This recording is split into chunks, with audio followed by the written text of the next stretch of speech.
Estuve un poco revisando ahí también de algo de algunas cuestiones clínicas, de este libro de neuroanatomía, a través de un colega que es el doctor Ortiz, que también me facilitó algunas diapositivas, y que trabajamos juntos, es neurólogo del hospital. Y bueno, un tema importante a tener en cuenta son los pares craneales. Ustedes saben que son 12, se numeran, tienen su nombre propio y también los números romanos, y tenemos que saberlo, conocer los orígenes aparentes y los orígenes reales, o sea, el origen aparente es por donde se manifiesta a nivel del tronco cerebral, y el origen aparente fundamentalmente principalmente son sus núcleos. Algunos son núcleos, algunos nervios tienen un solo núcleo y otros tienen varios núcleos, y a su vez encontramos fascículos a lo largo de todo el tronco cerebral que llevan y traen información para conectarlos, o bien ya sube información sensitiva o baja información motora, o sea, hay vías aferentes y eferentes que traen información de la región, principalmente la corteza motora, de la corteza sensitiva o parietal, motora o frontal, y de las regiones talámicas. Principalmente la mayoría de los pares craneales inerva lo que es la musculatura de la cara y digamos, de las estructuras del cráneo, o sea, del cara y cráneo, cabeza, digamos, la cabeza sería en general, y solamente hay uno que va un poquito más allá de lo que sería cabeza y cuello, que es el neumogástrico. El resto se localiza principalmente en esa zona. Ustedes saben que hay una distribución en el tronco cerebral. Tenemos fundamentalmente a nivel tenemos la región del pedúnculo cerebral o mesencéfalo, después tenemos la protuberancia y después el bulbo raquídeo. Así, a nivel, el primer par craneal, que está por debajo de los lóbulos frontales, es el olfatorio. Le sigue el segundo par craneal, que es el nervio óptico. A nivel del mesencéfalo y de una estructura que vimos nosotros, que perforábamos para poder comunicar el líquido cefalorraquídeo en una cisterna que se llamaba cisterna interpeduncular, ese es por donde sale el tercer par o nervio motor ocular común. Obviamente, si uno le pregunta, nace fundamentalmente de la unión entre la región del mesencéfalo protuberancial. Ahí es donde se dividía, si ustedes recuerdan, la arteria basilar, que era parte de la circulación posterior, y está en íntima relación, como más adelante, con la que comunica con la circulación anterior o el polígono de Willis, que era la arteria comunicante posterior. Son algunos reparos que vamos repasando en la clase que tuvimos juntos. Después de eso tenemos en el medio de la protuberancia un gran par craneal, grandote, que es el trigémino, y por delante, entre la región mesencefálica y protuberancia, en ese surco que une a ambas estructuras, nacen medialmente el sexto par, y lateralmente, el sexto par medialmente, y lateralmente nacen fundamentalmente el nervio facial y el acústico vestibular. El cuarto par, que era un par que me está faltando, el que es el troclear, ese cuarto par nace también a nivel mesencefálico, por debajo de los colículos, no sé si ustedes conocen los colículos inferiores o la plata tectal, que son núcleos que se encuentran por detrás de la región del mesencéfalo. El mesencéfalo tiene la parte posterior, y esa parte posterior nace de ahí un núcleo también motor, que es el núcleo troclear. Volvemos a la protuberancia, lo que hablamos recién, y después la unión en el bulbo, en la unión bulbo medular, ahí nace el acústico facial, no sé si me equivoqué anterior, la unión bulbo protuberancia, en bulbo protuberancial, ahí nace el acústico facial, ahí nace el nervio acústico facial, el sexto par, y más lateralmente, digamos medialmente el nervio facial, y lateralmente, que está en verde, nace el nervio acústico vestibular. Y después ya en el bulbo, que lo podemos dividir en dos partes, el bulbo, la región preolivar y la región retroolivar, que serían las continuaciones del surco medular anterior y el surco medular posterior. Encontramos fundamentalmente, siguiendo el orden, que sería el noveno, décimo y onceavo par, eso que sería el glosofaringio, el neumogástrico y el espinal, con su rama acá en violeta, con su rama craneal y su rama espinal, nacen a través del surco retroolivar. Y el hipogloso, que es el origen aparente del nervio hipogloso, nace a nivel del surco preolivar. ¿Hasta ahí alguna duda? Fundamentalmente con la equivocación, no creo que me equivoqué, si no me equivoco, de decirle los núcleos acústico facial y vestibular, acústico vestibular eh, y el facial. ¿Alguna cosa con eso? ¿Está todo bien? Todo bien, profe. ¿Sí? ¿Seguro? Bueno. Vamos a ir, bueno, nuevamente, entonces, los pares craneales dijimos que eran 12, se van distribuyendo de arriba hacia abajo, tienen que ustedes aprender un poquito a qué en cada región, en cada parte del tronco cerebral, dónde nacen esos pares craneales, y lamentablemente tienen que saber su origen aparente, y diría el origen real, que son los núcleos, por lo menos los principales núcleos, así que bueno, algunos hay que entenderlos y memorizarlos. Acá tenemos los núcleos reales, los pares craneales, nuevamente tienen la misma distribución, muy similar muy similar, no quiere decir igual, pero muy similar a su origen aparente, con los núcleos arriba, por ejemplo, a nivel de lo que hablamos del colículo superior, en la parte posterior, una visión de un corte coronal, la visión posterior del tronco cerebral, donde tenemos el mesencéfalo, donde tenemos la protuberancia, donde tenemos el bulbo, y vamos a ver a nombrar algunos pares, algunos núcleos, algunos orígenes reales, como son aquel núcleo del oculomotor, o que está en relación con este núcleo parasimpático accesorio también del tercer par, que es el núcleo de Dean-Westphal. Bueno, a nivel del colículo inferior, este par que nace, el único par craneal que nace en la cara posterior del tronco cerebral, puntualmente el mesencéfalo, por debajo del colículo inferior, que tiene un nombre, ¿alguien lo sabe?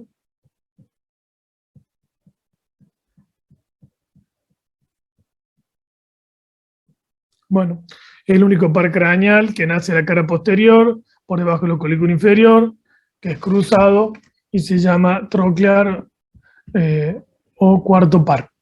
Algún otro núcleo, como este núcleo grande, azul, que lo ven que va prácticamente cubre todo el tronco cerebral, que es el núcleo trigeminal, que tiene una parte trigeminal y otra parte espinal. Y bueno, después a nivel del cuarto ventrículo, en el cuarto ventrículo tenemos todos los núcleos relacionados con esos pares craneales que vimos. Una estructura importante, normalmente uno está acostumbrado, sobre todo por la parte medular, que las funciones motoras sean anteriores y las funciones sensitivas sean posteriores. Eso se respeta bastante bien, como van a ver a nivel mesencefálico, pero a nivel fundamentalmente a nivel del bulbar y protuberancial, como existe esta expansión que se llama el cuarto ventrículo, donde circula el líquido cefalorraquídeo, si ustedes recuerdan, los núcleos se disponen de otra manera y los núcleos sensitivos tienen una disposición un poco más lateral y un poco más medial los motores. Eso se debe a las cuestiones de la dilatación del cuarto ventrículo. Nuevamente hay algunos ejemplos, por ejemplo el núcleo del tercer par, como les hablé recién, a nivel de esto que se llama acueducto de Cilio. Si ustedes se acuerdan, el acueducto de Cilio comunicaba el tercer ventrículo con el cuarto ventrículo. Y ahí eso en amarillo sería el nacimiento en la cisterna interpeduncular del tercer par. Por detrás de este núcleo se encuentra el núcleo accesorio parasimpático. Después si vamos a nivel protuberancial, el más importante de todos es el trigémino, aunque tiene un gran tronco, que es un nervio mixto, sensitivo y motor. Si vamos un poquito más abajo, encontramos, por ejemplo, el sexto par, el sexto par y el facial, o séptimo par, y que le forma fundamentalmente una rodilla, vamos a ver más adelante, a través de los núcleos motores, generando una pequeña prominencia a nivel de esta estructura que ven acá, que se llama cuarto ventrículo. Y después ya a nivel vulvar, lo que hablamos, los núcleos que le llamamos los médicos cirujanos, o los neurocirujanos y los neurólogos, pares bajos, porque está en la parte más inferior del tronco cerebral, fundamentalmente la región vulvar. ¿Pregunta hasta ahí alguna? No. No. Bueno, vuelvo a decir para mí si hay alguna duda, si piensan que hay algún misterio, alguna equivocación, algún error, algún cambio de información, por ahí uno va hablando y no se escucha y puede tener algunos mistakes en la charla. Bueno, las funciones acá van a ver que fundamentalmente usted tiene que también tener una idea y creo que es fácil orientarse si uno dice, bueno, tengo de los 12 pares craneales, cuáles son motores, cuáles son sensitivos y cuáles son mixtos. Entonces, es una forma de tenerlo en mente. Algunos tienen sensibilidad especial, como puede ser el olfatorio, como puede ser el óptico. Algunos son puramente motores, como ven ahí el tercer par, el cuarto par, el sexto par. O sea, son los módulos motores o nervios motor ocultos, que producen movilidad del ojo, oculomotores se llama, y así tiene su nombre propio. El tercero, que es el más importante, porque tiene una mayor cantidad de músculo, que es el oculomotor común. Después tenemos el patético y el abducen, o sea, nosotros le llamamos sexto par. Bueno, y después tenemos también otros motores, como son el espinal, el hipogloso, y bueno, mixtos, como son fundamentalmente el glosofaringio, acá los tienen, parte del facial, el trigémino que hablamos recién, etc. Este es un cuadro que les permite un poco orientar lo que estábamos charlando recién, decir, bueno, tengo nervios motores, tengo nervios sensitivos y tengo mixtos. Entonces agarran ese cuadro, no vamos a explicar uno por uno porque no tiene ningún sentido, pero decimos, bueno, el tercer par es un nervio, ¿ven lo amarillo ahí? ¿O no? Sí. El inversor es un nervio fundamentalmente motor, es para los músculos fundamentalmente extraoculares, y tiene una función visceral, que ya hablamos, el núcleo accesorio.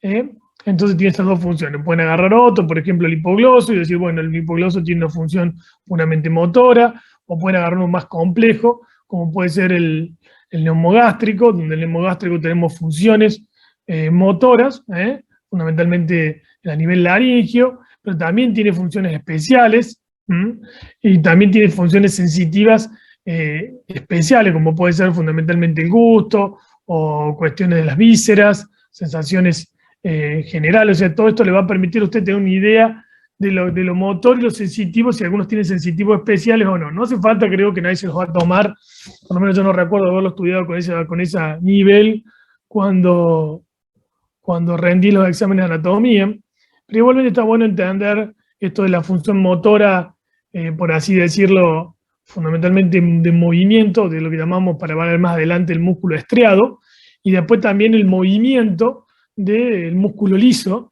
que por ejemplo el visceral, si ustedes se fijan, el glosofaringio, que es el décimo par, tiene una función fundamentalmente parasimpática a nivel intestinal, y movible, los músculos que tiene las vísceras, que la gran mayoría son músculo liso, excepto uno que está en el tórax, que, bueno, no es el único, pero uno de los principales, que es el corazón, que tiene músculo estriado. Entonces, de esa manera usted puede tener una idea de lo que van haciendo cada nervio y organizándose mentalmente. Esto es prácticamente lo mismo, nada más que ubicado en los diferentes segmentos, a nivel del mesencéfalo, a nivel de la protuberancia y a nivel del bulbo o médula oblonga. Y la misma idea, lo que es un motor, si tienen cuestiones motoras viscerales, como ya hablamos, el músculo, el núcleo accesorio parasimpático de Erding-Winsfeld, que va a ver cómo sirve, y etcétera, etcétera. ¿Hasta acá estamos? ¿Alguien quiere hacer alguna pregunta general de esto?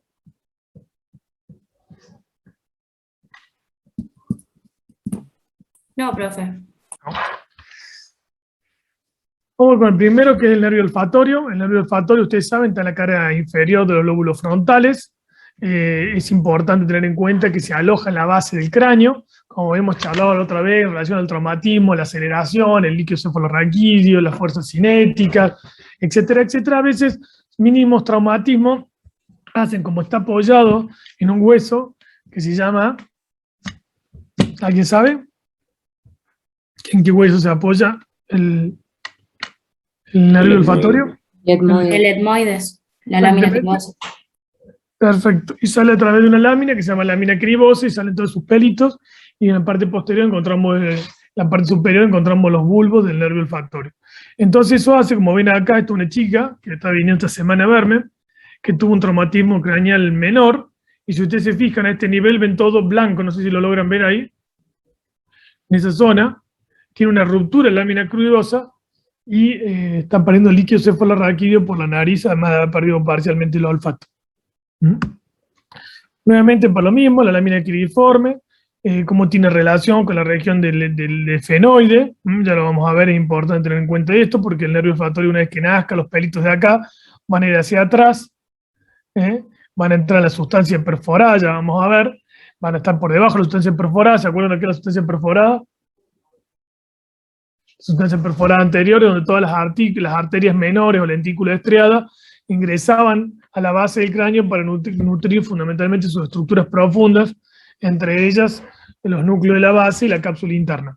Igualmente de acá se dividen dos ramas, ya la vamos a ver, un tronco lateral y un tronco medial. El tronco medial vuelve y tiene conexión con el bulbo olfatorio del otro lado. Eso es importante que no lo nombre.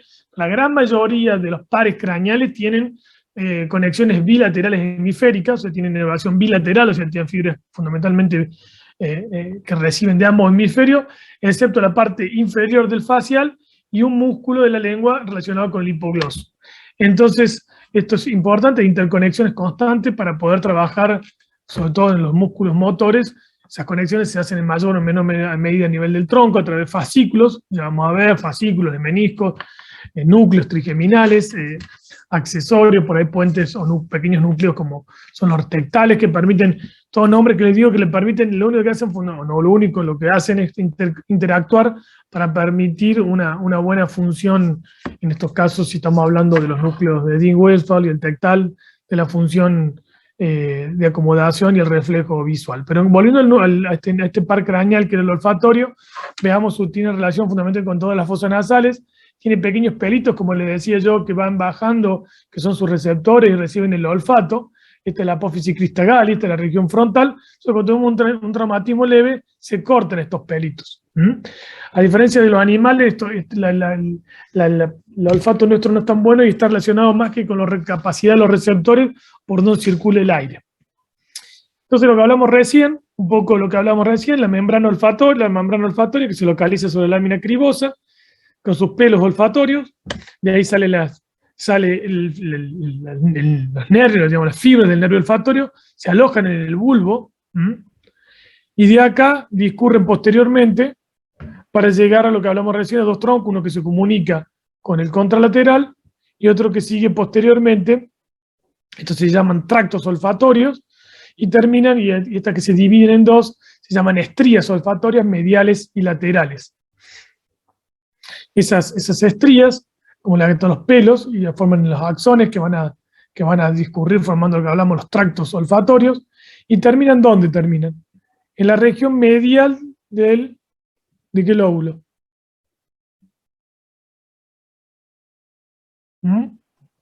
¿Qué lóbulo es este? Temporal. Exactamente, la región temporomesial. Y esos son fundamentalmente, le llamamos corteza olfatoria primaria, que son las áreas fundamentalmente periamigdalínicas y prepiriformes, y la corteza olfatoria secundaria, que es fundamentalmente el área entorrinal. Que son fundamentalmente lo que usted tiene que saber, que se llegan a la región temporomesial y tiene una relación, porque ustedes saben que lo temporomesial o lo temporal, si ustedes quieren ya, está relacionado con el sistema límbico, con la memoria. Entonces ahí se alojan informaciones auditivas, informaciones olfativas, informaciones visuales, informaciones gustativas. Entonces todo eso nos permite reaccionar rápidamente entre malos olores, etcétera, etcétera. Una cosa interesante y que tienen que saber, que este sistema, esta vía olfatorio primer par craneal, solo tiene dos neuronas. Ustedes saben que habitualmente las neuronas de la vía sensitiva son 3, bueno, tiene 2, ya que no tiene relevo en lo que nosotros llamamos el tálamo. ¿Sí? Bueno, esto es un caso clínico, un paciente de 62 años que llega a nuestra consulta por trastornos cognitivos progresivos. Se le hace un examen olfativo y obviamente el paciente no tiene problemas, pero hay un gran edema cerebral y presenta lesión, como ven ahí, en relación a al poquito por detrás de la lámina cribriforme, en el plano que se llama del etmoide, como el techo del seno efenoidal, y lo importante es que hay que hacer una cirugía y dejarlo con el olfato del paciente. Así que lo que hicimos fue hacer una cirugía relativamente mínimamente, entre comillas, invasiva, porque tiene una gran incisión, como ustedes ven, que está relacionado con que el paciente era calvo. Entonces hicimos una gran incisión para que no se vea en los ojos, sobre la visión frontal. Pero el abordaje nuestro fue a través del seno frontal, porque tenía un seno chico, entramos, y ustedes ven que el tamaño del tumor prácticamente es el tamaño de la apertura craneal, se saca el tumor. Este es el postoperatorio, donde muestra la resección completa y el paciente tuvo complicación y preservó el olfato. Esto es un trabajo que publicamos hace mucho, que mostraba un poco las diferentes profundidades y las posibilidades de los abordajes y la necesidad de sacar o no la órbita para diferentes lesiones. En relación, usted sabe, cuando se pierde el olfato, se pierde el gusto, y ustedes saben por qué. ¿Alguien sabe?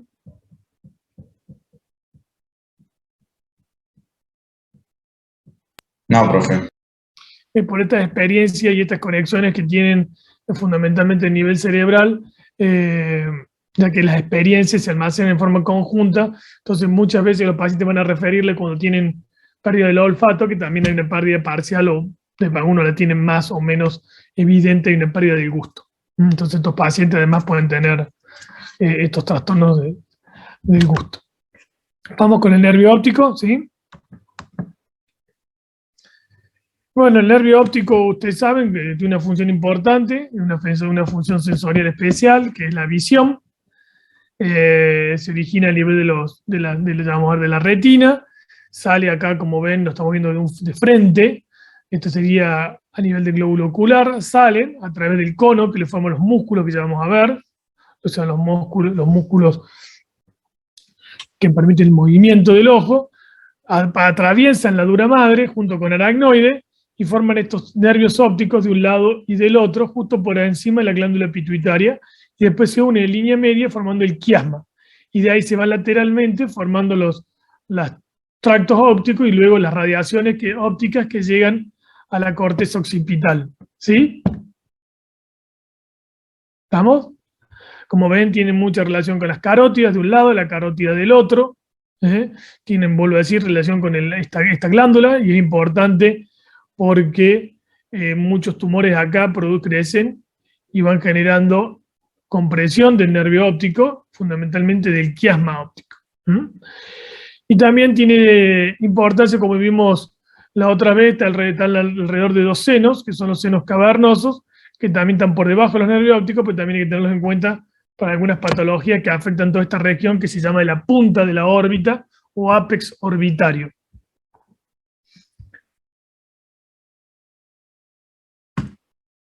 Bueno, acá nuevamente para ver el quiasma y su relación con estas arterias. ¿Saben qué arterias son estas? ¿Se acuerdan?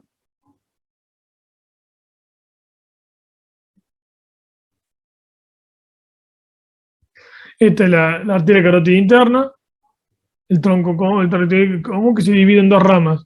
Hacia afuera, la arteria silviana, hacia adentro, la arteria comunicante, la arteria cerebral anterior, perdón, la arteria cerebral anterior luego va a nivel interhemisférico y luego se comunica con el otro lado para formar parte del polígono de Willis con la arteria comunicante anterior. Esta es la arteria cerebral anterior del otro lado del hemisferio, esta es la arteria carótida interna del otro lado del hemisferio, que se comunican hacia atrás con esta que se llama arteria comunicante posterior, que se une con la arteria cerebral posterior, que es parte del tronco basilar. ¿Sí? ¿Sí? ¿No? Bueno. Este es el nervio óptico, que lo ven. Y este es el quiasma óptico. Salté un poquitito para que tengan en cuenta. Fíjense acá, ¿saben qué par craneal es este? Que sale de la cisterna interpeduncular. Lo hablamos hace un ratito. Este es el mesencéfalo.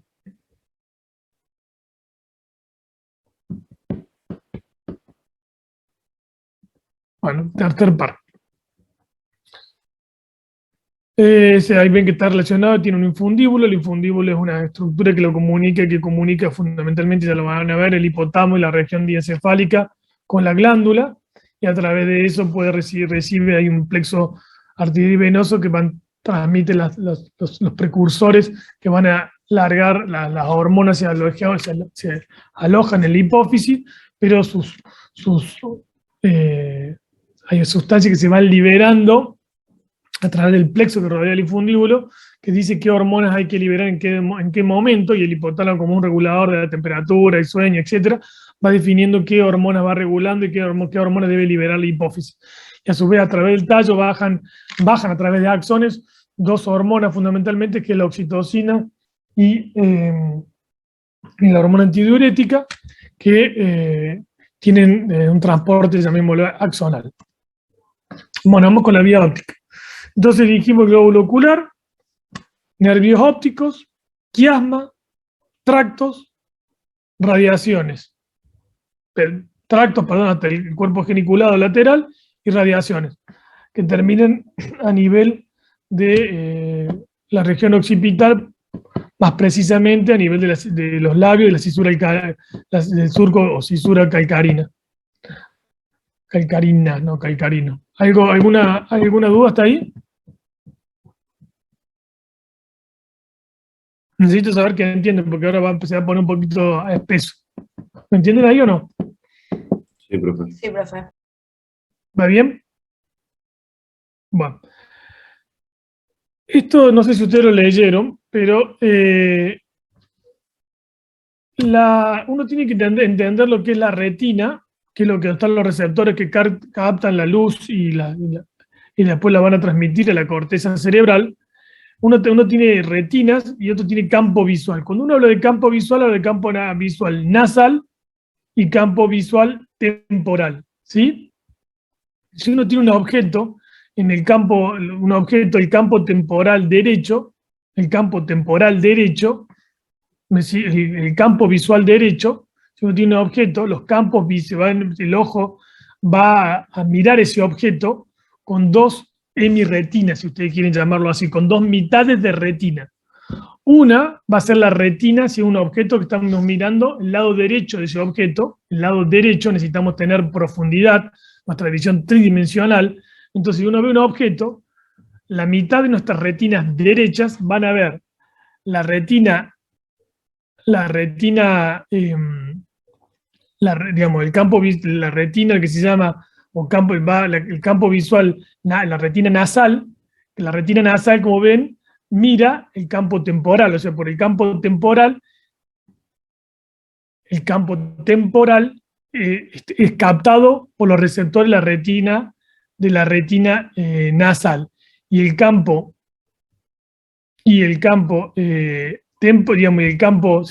nasal, acá está el rojo, el campo nasal es captado, quiero seguirles el dibujo porque si no después no van a entender.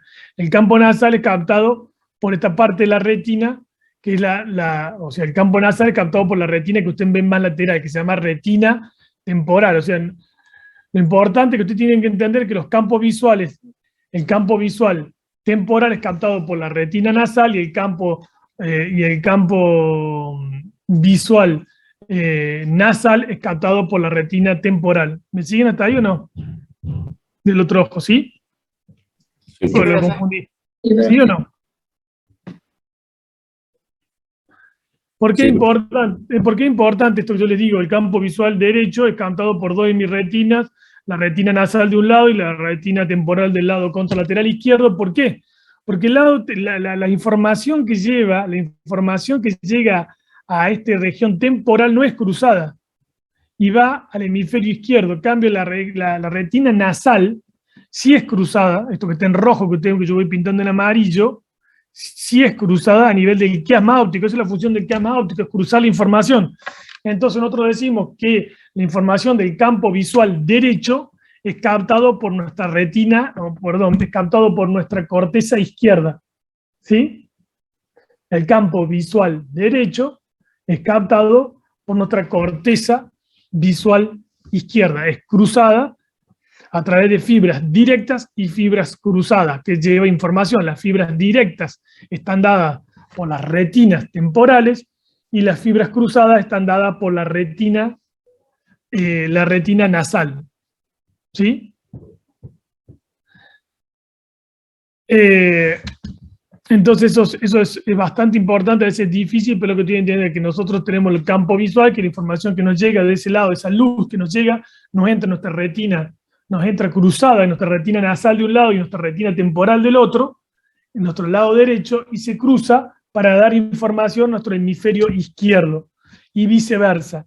Entonces tenemos las fibras temporales no son cruzadas, y las fibras nasales se cruzan a nivel del quiasma óptico. De esa forma podemos tener una visión tridimensional. Y aún es un poquito más complejo porque cuando le dije que llegaba a nivel de acá, de la corteza visual primaria, a nivel del surco o cisura calcarina, la información superior va al labio inferior y la información inferior va al labio superior. O sea, la información se cruza y la superior pasa a ser inferior y la inferior pasa a ser superior, ¿sí? ¿Volvemos a empezar o entienden la idea? No se ¿Se entendió, entiende, profe. profe? Bueno, entonces vamos a hablar de cositas así para que lo pongamos un ejemplo que es más fácil, el más típico y el que yo utilicé cuando estudié para entender este tema, y por ahí vuelvo a decir, son temas complejos y se van complejizando cuando uno quiere entender cada uno de los segmentos. Pero yo creo que tienen que saber dos cosas. Cuando uno tiene una lesión acá en el nervio óptico, uno queda ciego, pierde la función visual de todo ese ojo. Cuando uno tiene una lesión acá donde dice 2 en el medio, que es lo que más vemos, o por lo menos lo que más vemos los neurocirujanos, que lo vimos recién a través de tumores de la hipófisis, corta fundamentalmente las fibras que se entrecruzan. ¿Sí? No las fibras que van directas. Las fibras que van directas pasan por el costadito, digamos. ¿Sí? Entonces estas fibras que no se cruzan no son en general lesionadas, hace que el tumor crezca mucho por un tumor que está en la línea media empujando el quiasma óptico. Entonces da una hemianopsia heterónima, bitemporal. ¿Qué significa? Esto que ven acá. Perdemos la mitad del ojo de la región temporal. ¿Por qué de la región temporal? ¿Alguien me puede decir por qué el campo visual temporal es el que uno pierde?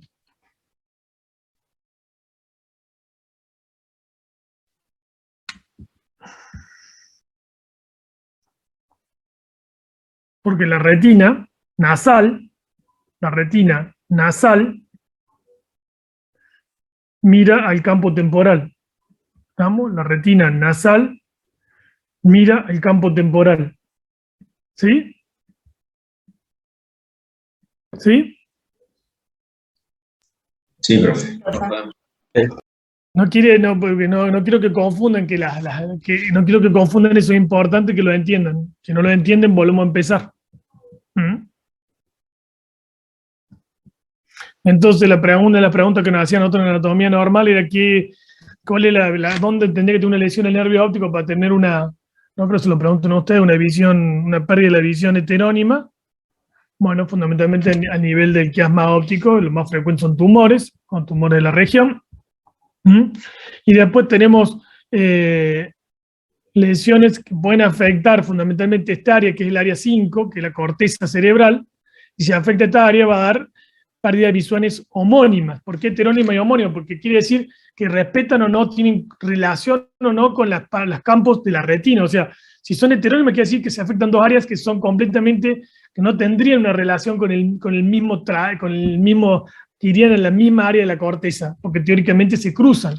Entonces se llaman heterónimas. En cambio, cuando son homónimas, es cuando se lesiona algo que hace afectar ambas hemirretinas que se unen para formar, como vimos recién, esta parte de acá, que bueno, acá está como, que se llama cintillas ópticas. En el quiasma óptico se terminan de forma cuando salen en la región posterolateral del nervio óptico, la región anteromedial llegan los nervios ópticos, forman el quiasma óptico, y en la región posterolateral salen las cintillas ópticas hasta el cuerpo geniculado, lateral o externo, como dice acá la diapositiva, y de ahí hacen un relevo y de ahí van a la corteza con el nombre de radiaciones ópticas.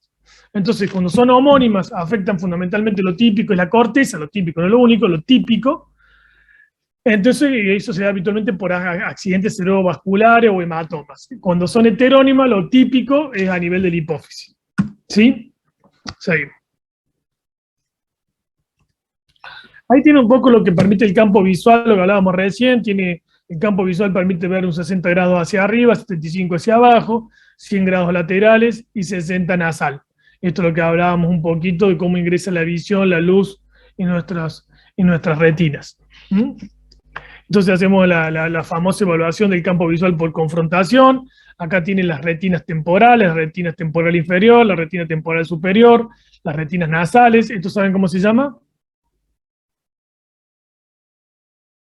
Esto amarillo. ¿Saben cómo se llama? No. No, profe. El nervio óptico. Este es el nervio óptico. Así se ve con sus vasos, que son los más gruesos los venosos y los más finos los arteriales.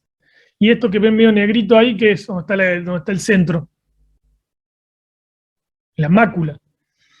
Yo cuando estudié esto por primera vez digo, ¿por qué el nervio óptico no entra en el medio del glóbulo ocular? Y ustedes, capaz que muchos son más inteligentes y me tienen la respuesta. O capaz que alguno lo estudió, lo escuchó. Yo no entendía, la verdad, por qué no entraba en el medio. Lo lógico para mí era que entrara en el medio, ya que iba a dar la información a los dos en mi campo, dije, ¿por qué no entra en el medio?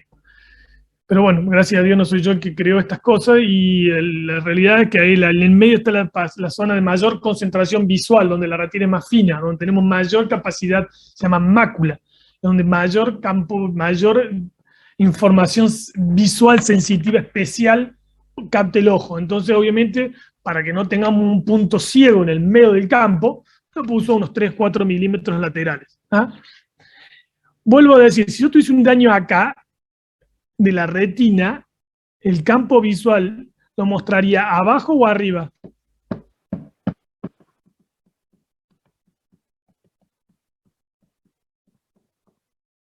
De acuerdo, lo superior termina teniendo información inferior, la retina, digamos, la retina esta está viendo, es retina superior, pero está recibiendo fibras o del campo visual inferior. ¿Ah? ¿Sí? ¿Sí o no? La retina nasal está recibiendo información que le llega del campo temporal. ¿Ah? Y la retina temporal está recibiendo información medial que viene del campo nasal. ¿Sí? Sí. Bueno, entonces cuando lo exploramos, para que tengan una idea, hacemos la visión visual, la visión de los colores, el campo visual, el fondo de ojo, etcétera, etcétera. Las alteraciones de la agudeza visual, bueno, tiene algunos nombres, que no creo que sea importante. Acabo de ver una lesión de un paciente que se estaba quedando ciego. A ver si puedo. No sé cómo se hace sacar el cursor. ¿Cómo pongo esto? Ya no sé cómo es.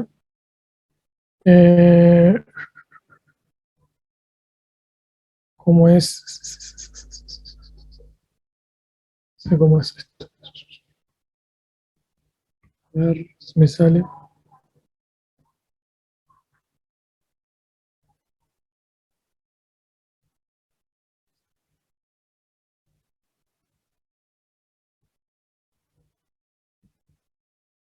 Acá está.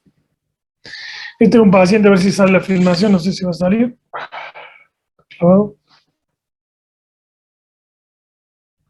No anda, andaba. Bueno, esta es una cirugía donde veíamos, donde resecábamos un tumor de la región del hipófisis, se veía claramente los nervios ópticos y todo. ¿Quiere que se los ponga o quiere que sigamos porque es largo el tema? ¿Qué prefieren? ¿Qué creen que va a ser mejor para ustedes? ¿Seguimos? Sí, por mí sí. Bien. Acá lo mismo, la retina normal, los campos, lo que hablamos recién, la diferente de esto para que tengan una idea, no hace falta que lo sepan, pero cómo se ven las diferentes retinas, la mácula, el nervio óptico, esto que está un poquito más grueso, más fino, lo más grueso son las venas, lo más finitos son las arterias. Reflejo fotomotor. El reflejo fotomotor. El reflejo fotomotor, tenemos un fotomotor directo y un fotomotor consensual.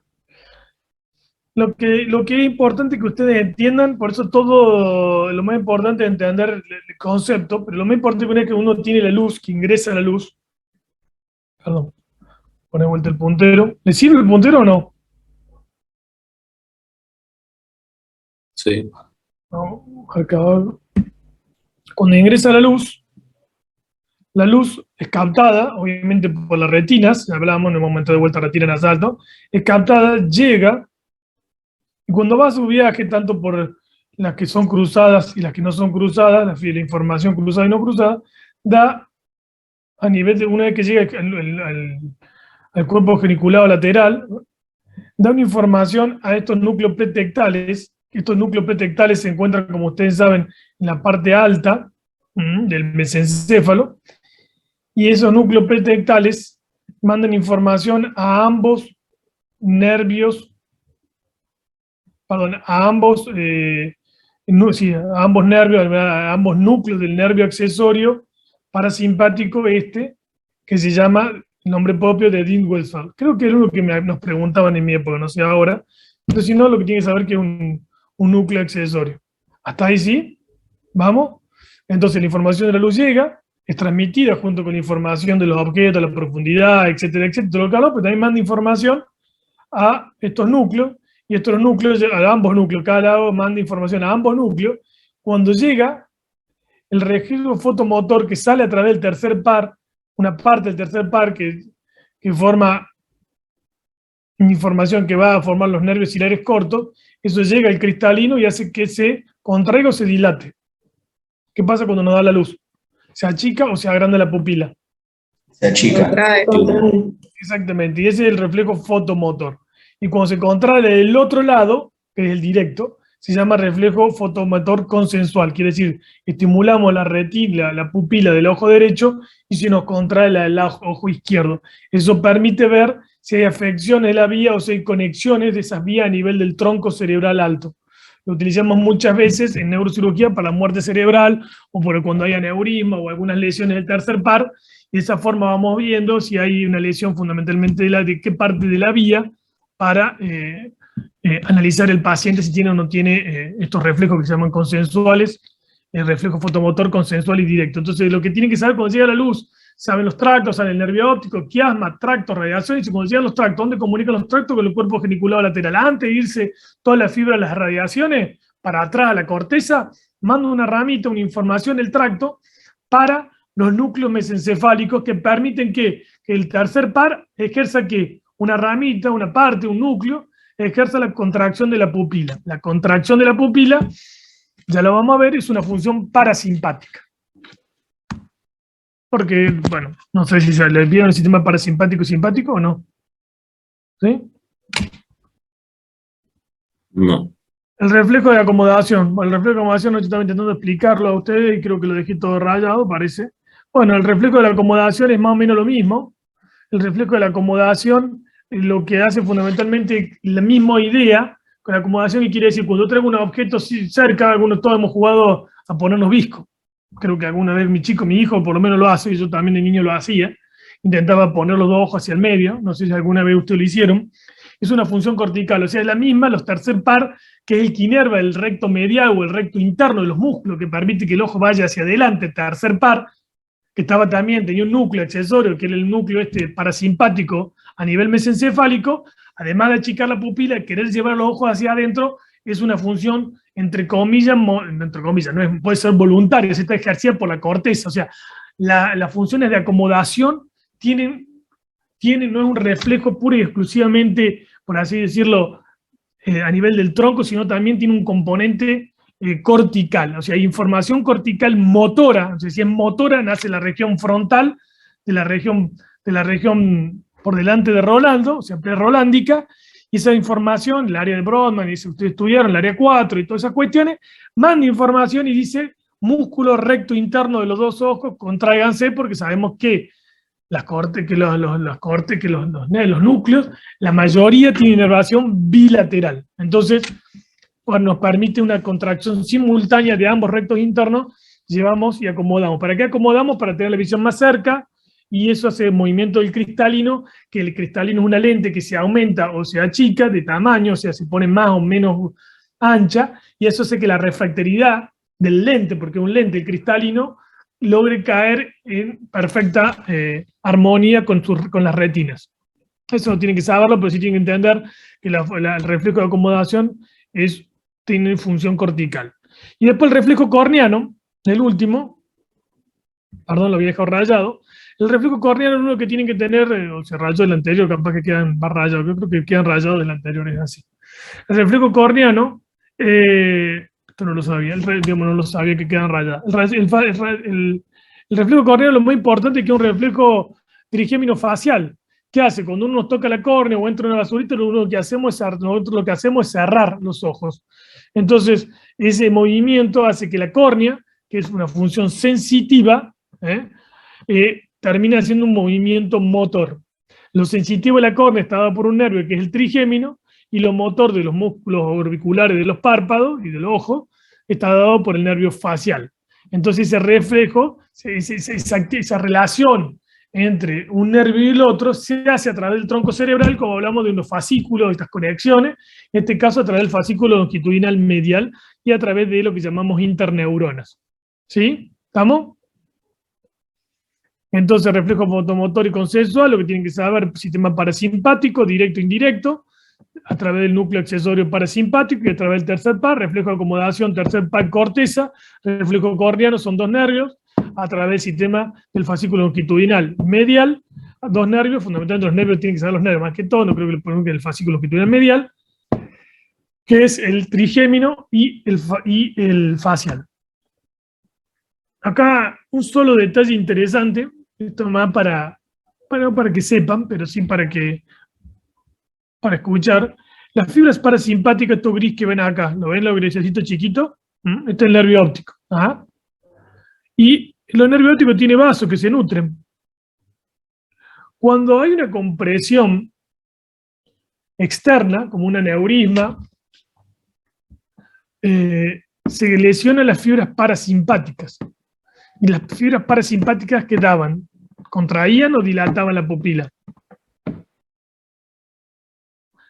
Ya me lo dijeron, así que no me voy a preguntar, me las contraía. Entonces yo lesiono el sistema parasimpático, se dilata.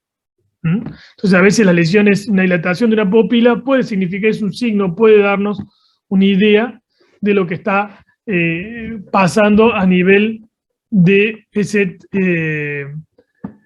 tercer par. Perdón, les dije nervio óptico, pero el tercer par. Estamos hasta ahí porque acuérdense que la vía simpática va por el tercer par. ¿Ah? ¿Sí? Entonces el tercer par, que lleva la fibra parasimpática a través de los núcleos de Ewing-Westphal, tiene un núcleo, un nervio muy grande, como ven acá, motor, y tiene una pequeña función parasimpática que llamamos motor especial, porque lo especial es que funciona fundamentalmente a través de la contracción y dilatación del iris, los músculos del iris, a través de los nervios que ya hablamos, que los nervios ciliares cortos. Este tercer par tiene inervación. Entonces, si yo tengo diabetes, la diabetes genera daño de las arterias, y ese daño de las arterias puede generar un tercer par, fundamentalmente, pero sigue estando el reflejo consensual y el reflejo fotomotor. Entonces, si hay una lesión completa del tercer par, y tenemos reflejo fotomotor y consensual, uno podría opinar, o podría pensar, de que es una lesión del nervio en sí, y si uno ve que hay un problema, digamos, en los reflejos consensual y fotomotor, pero el nervio, digamos, los músculos siguen funcionando bien, uno podría pensar que es del sistema parasimpático. No sé si les ayudó, pero por lo menos la idea era como un ejemplo, por ahí como decían, esto no lo tienen que saber, pero capaz cuando vayan haciendo la carrera, tener en cuenta esto de dónde se alojan las fibras parasimpáticas en el tercer par, que son periféricas. Y también reciben algunas inervaciones también simpáticas a través de los plexos, a través de la región torácica, que salen el sistema simpático, va por los ganglios, y nos permite obviamente también tener a través de la carótida, se ve bien en la disección anatómica cómo el plexo simpático rodea la carótida, ingresa, va por unos nerviositos y también tienen funciones en la pupila, que esa función en la pupila del sistema simpático es dilatarla. Entonces cuando hay una disección de la carótida, por ejemplo en este caso que hay una disección carotidia, fundamentalmente el paciente que tiene la pupila esta es más grande o más chica que la otra. Más chica. Más chica. Entonces tiene una disección, ¿por qué? Porque rompe el sistema simpático, el ojo lo ven que está un poquito más caído. El sistema simpático también eleva el elevador del párpado, entonces un músculo, que se llama músculo de Müller, poco importa, pero lo que voy es que eso hace que esto es una manifestación típica de una disección carotidia en un paciente. O sea, una pupila miótica y una ptosis palpebral. Ahí ven la disección carotidia. Bueno, vamos a hablar de los pares craneales, los que se llaman los oculomotores, que son fundamental común, el patético troclear y el motor ocular externo, o sexto par, ¿sí? Nuevamente, lo que charlamos anteriormente, esto que ven acá en rojo, en la cisterna interpeduncular, es el origen aparente del motor ocular común. Esto que ven en rojito posterior, que es un par craneal cruzado, el único que sale de la cara posterior, el músculo troclear o patético o cuarto par, y el sexto par nace en la parte medial de la unión bulbo-protuberancial, asciende, y los tres se van a unir a nivel del seno cavernoso. Se unen los tres en el seno cavernoso para ingresar a la órbita a través de la fisura orbitaria superior. ¿Sí?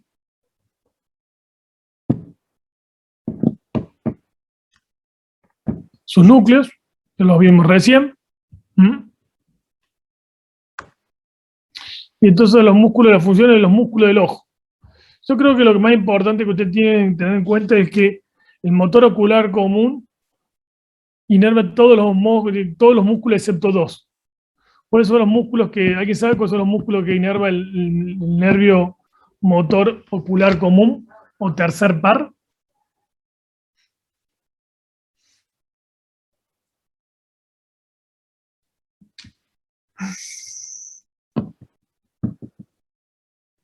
Va a inervar el elevador del párpado, el recto superior, medial e inferior, creo, y el oblicuo inferior del ojo. Perfecto.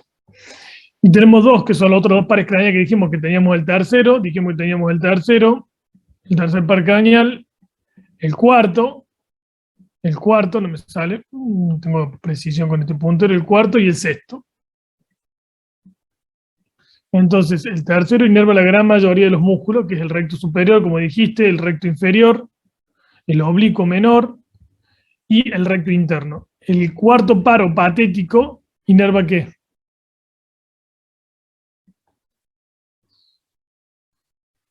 Es fácil, el oblicuo. Y el sexto par, o recto externo, es más fácil todavía porque va a inervar el recto externo. ¿Estamos? Entonces, casi todos los músculos, entonces le pueden preguntar, tienen que aprender dos músculos y el resto, digamos, el recto externo es el recto externo, que es el sexto par, el cuarto par, el oblicuo mayor, y el resto, el tercer par, inerva todos los otros músculos oculares que hacen. El recto superior lleva la mirada hacia arriba, el recto inferior hacia abajo, el recto externo hacia afuera, el recto medial o interno hacia adentro, el oblicuo mayor hacia adentro y hacia abajo, el oblicuo menor hacia adentro y hacia arriba. ¿Sí?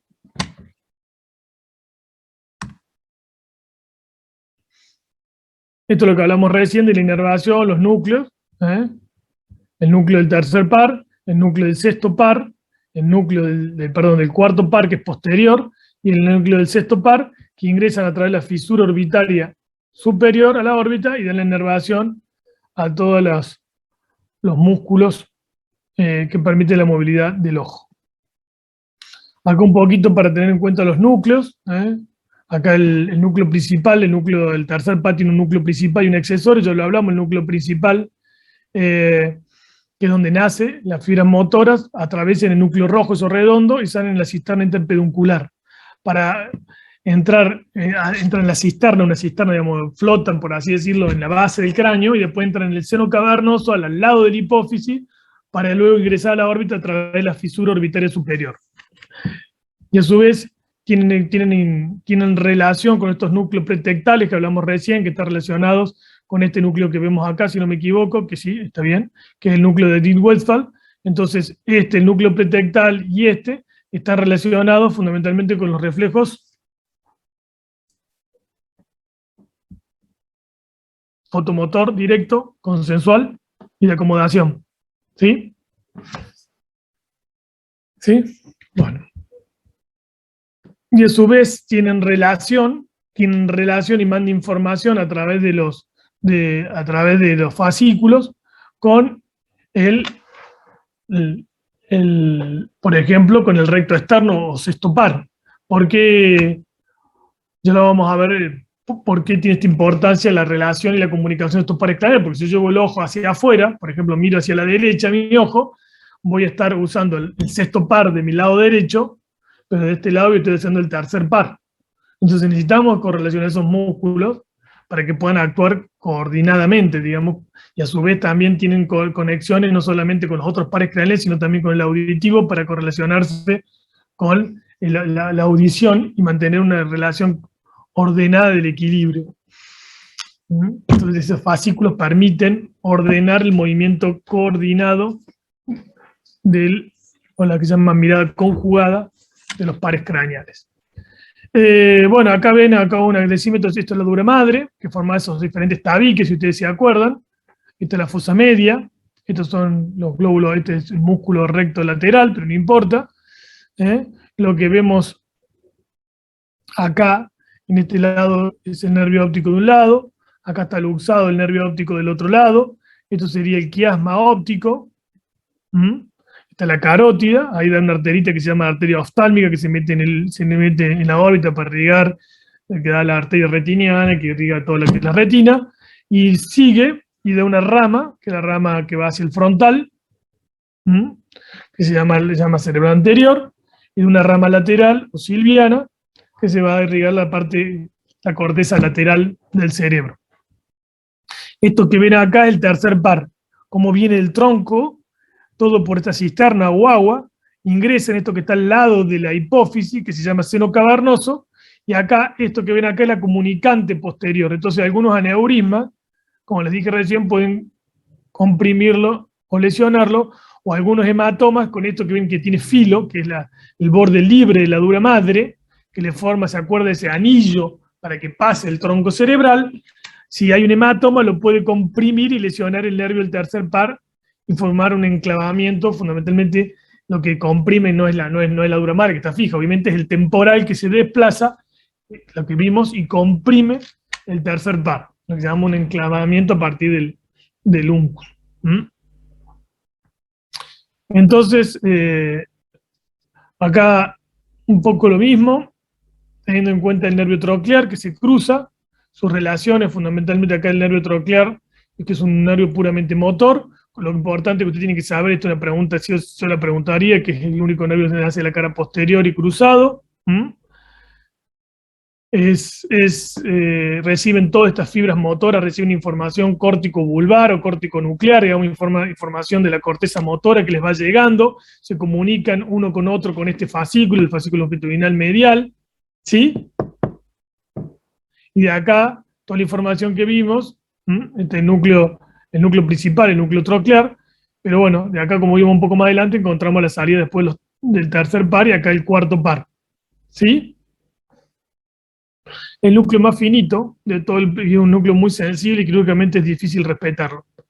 Se va rodeando el mesencéfalo y cuando se altera genera una... ¿Quién inervaba el cuarto par? ¿Se acuerdan? El oblicuo. El oblicuo mayor. Entonces el ojo y el oblicuo lo llevaba hacia abajo y hacia adentro, ¿se acuerdan? Entonces si se pierde la función, el ojo se va hacia arriba. Por ahí es difícil saber qué está pasando, entonces lo hacemos girar al paciente hacia el mismo lado, y si aumenta la diferencia, o sea, le hacemos rotar la cabeza, y si el ojo aún se va más para arriba, es el cuarto par que está afectado. No lo tienen que saber, pero simplemente para que vean que todo tiene importancia clínica. El sexto par, lo mismo que el sexto par, salía de la unión bulo-protuberancial, ¿se acuerdan? En la parte más medial, lateralmente encontramos medialmente el sexto, y lateralmente encontramos en el mela protuberancia el trigémino, el quinto, y más abajo el sexto, que nace en la parte medial, de los dos que suben para poder unirse con el resto a nivel del seno cavernoso, los otros bajaban, estos suben, y lateralmente en ese surco bulo-protuberancial encontramos el facial y el acústico vestibular, o vestíbulo acústico, ¿sí? Esos núcleos, sus núcleos motores, la importancia de estas fibras córtico-nucleares, lo del fascículo longitudinal medial para conectarse con otros pares craneales, Ya lo hablamos, esto es importantísimo, está continuamente actuando si miramos hacia la derecha, miramos hacia la izquierda, ya que cada vez utilizamos un músculo de un nervio y otro músculo de otro nervio. Miramos hacia afuera y un músculo actúa el tercer par y otro actúa el sexto par.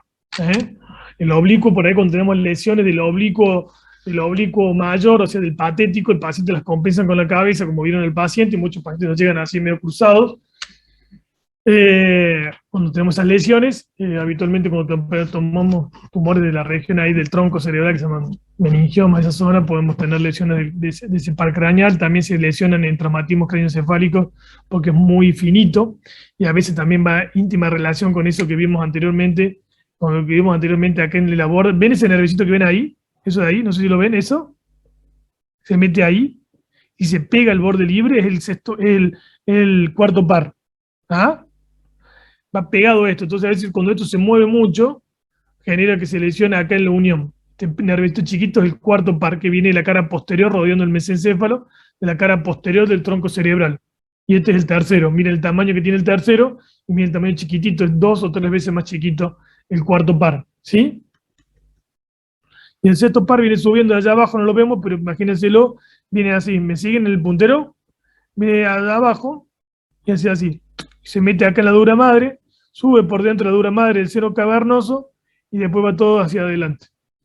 Este viene, por yo digo, esto no se nota acá, pero viene de arriba, esto viene de abajo, y los tres se unen, ahí entra en la órbita a través de la fisura orbitaria superior.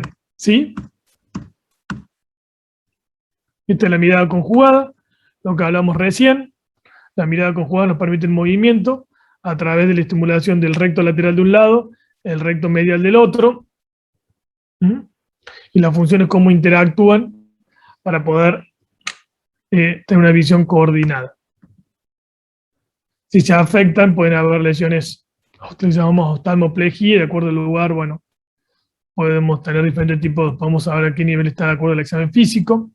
Esto para que vean los pares craneales cómo se van alojando en la cara lateral del seno cavernoso, está la hipófisis, el quiasma óptico, el seno efenoidal. Entonces vemos cómo se van alojando los diferentes pares craneales. Estos son ramas del trigémino, por eso tiene quinto par, pero fundamentalmente lo que estamos hablando ahora, el tercero, el cuarto y el sexto. El tercero y el cuarto van en la cara lateral, y el sexto par va dentro del seno cavernoso. El sexto par viene de abajo, digamos, viene subiendo del surco bulbo-protuberancial, y el sexto y el cuarto par vienen bajando, uno de la cisterna interpeduncular, y el otro un poquito más bajito, o sea, viene bajando, pero un poquito menos inclinado, llamémosle, que ingresa fundamentalmente, ahí vemos, se une al borde libre del tentorio, y entra a la pared lateral del seno cavernoso. Cuando tenemos hematomas en esta zona, vamos a tener un caso como este, que un chico de 26 años, hay una pérdida de conocimiento, luego un traumatismo, cuando estaba en observación, entra en coma, en estado de coma, y tiene midriasis paralítica del ojo derecho. ¿Qué opinan? ¿Qué pasó? ¿Saben lo que es la midriasis? Dilatación de la pupila. ¿Qué le pasó si se dilató? Tuvo esto, un hematoma que empujó el lóbulo temporal, comprimió el tercer par tiene fibras parasimpáticas que hacen miosis, lo lesionó, lo destruyó, y como lo destruyó, generó una dilatación de la pupila por predominio del sistema simpático, porque ya el sistema parasimpático, el tono, la regulación no se dio, y se dilató. ¿Sí? Acá está el compromiso del tercer par. ¿Sí? ¿Está ahí o no?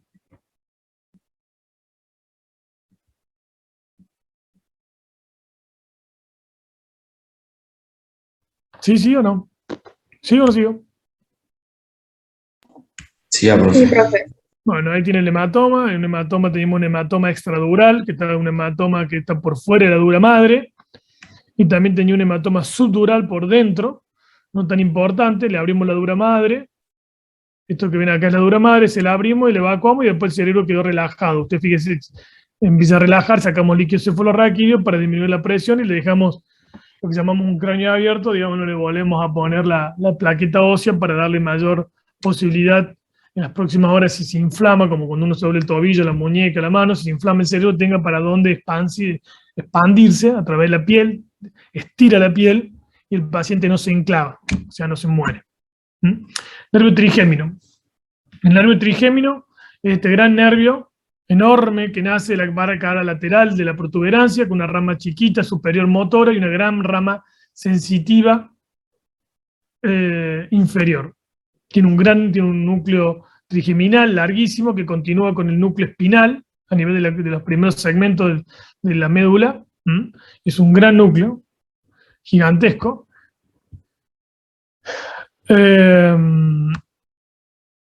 Cuando sale de la protuberancia también entra en contacto con la cara lateral y se divide en esto que ven acá. Ustedes yo no lo tengo porque están tapados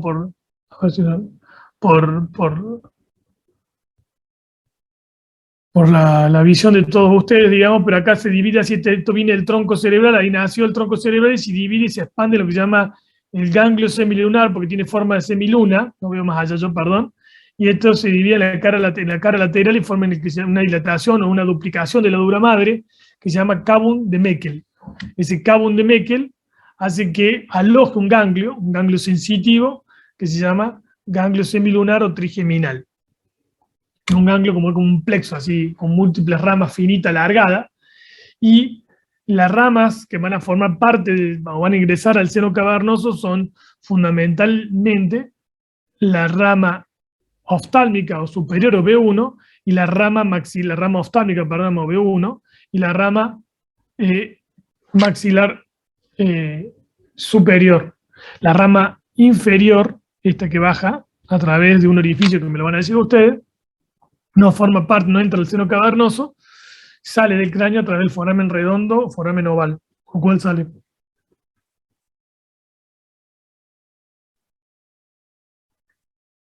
Sale del cráneo a través del foramen oval. El nervio maxilar superior sale del cráneo a través del foramen redondo mayor y la arteria meningia entra del cráneo a través del orificio redondo menor. Nosotros le llamamos orificio espinal. ¿Sí? ¿Me siguen hasta ahí o no? Acá ven los otros pares craneales, acá ven el tercero, acá ven el cuarto, patético, y acá viene subiendo el sexto par. ¿Sí? ¿Qué importancia tiene estos núcleos espinales y trigeminales si uno tiene un problema, por ejemplo, en la famosa neuralgia del trigémino? El paciente se queja de una rama porque está apretado, está comprimido el nervio, no el núcleo, el nervio, o sea, para que ustedes me entiendan, le llamamos zonas 3, que no tienen que saberlo, pero para que ustedes entiendan el origen aparente, ahí ese nivel se comprime el nervio por una arteria, da un dolor tremendo, que la gente se quiere suicidar, los operamos y le sacamos esa arteria que está continuamente pegándole al nervio, da dolores así como lo ven acá. Si comprime más la rama oftálmica, duele esta zona. Si comprime más la rama maxilar, duele esta zona. Si la mandibular, duele acá. El paciente se queja, no, me duele fundamentalmente acá, y si me toco el labio me genera una corriente terrible, o tengo un dolor acá, fundamentalmente se queja en esta zona, y también obviamente da toda la sensibilidad de la cara. Es un nervio sensitivo, fundamentalmente, perdón, que es la sensibilidad de toda la cara y parte de las mucosas nasales, de las mucosas bucales también. Obviamente es clave ese tipo de dolor. Ahora, si la lesión es nuclear, o sea, ya estamos hablando del núcleo trigeminal sensitivo, tiene esta distribución, como la ven acá, así. Entonces, es muy importante, por ahí si el paciente dice, no, tengo una sensibilidad rara, que fundamentalmente ustedes ven que no se distribuye en bandas, sino en aros, para que tengamos una frase clara. Bueno, es importante que ustedes vayan pensando que puede ser una lesión del núcleo, fundamentalmente por tumores u otras lesiones. Entonces el núcleo trigeminal, la parte más baja, digamos, llega hasta la región cervical, entonces podemos tener lesiones cervicales que afecten la región sensitiva de la cara. El reflejo corneal, ya lo vimos recién, que es un reflejo que está relacionado también con el facial, y nos permite, para nosotros es importante en la cirugía, porque por ahí cuando operamos perdemos ese reflejo corneano, o por ahí cuando el paciente tiene una lesión de la rama B1, o sea, la rama oftálmica que da la sensibilidad de la córnea, si la lesionamos, el paciente pierde el reflejo corneano, entonces cuando entra una basurita o algo, puede tener una lesión seria y hacer una úlcera de córnea. Este era un paciente que tenía una neuralgia del trigémino.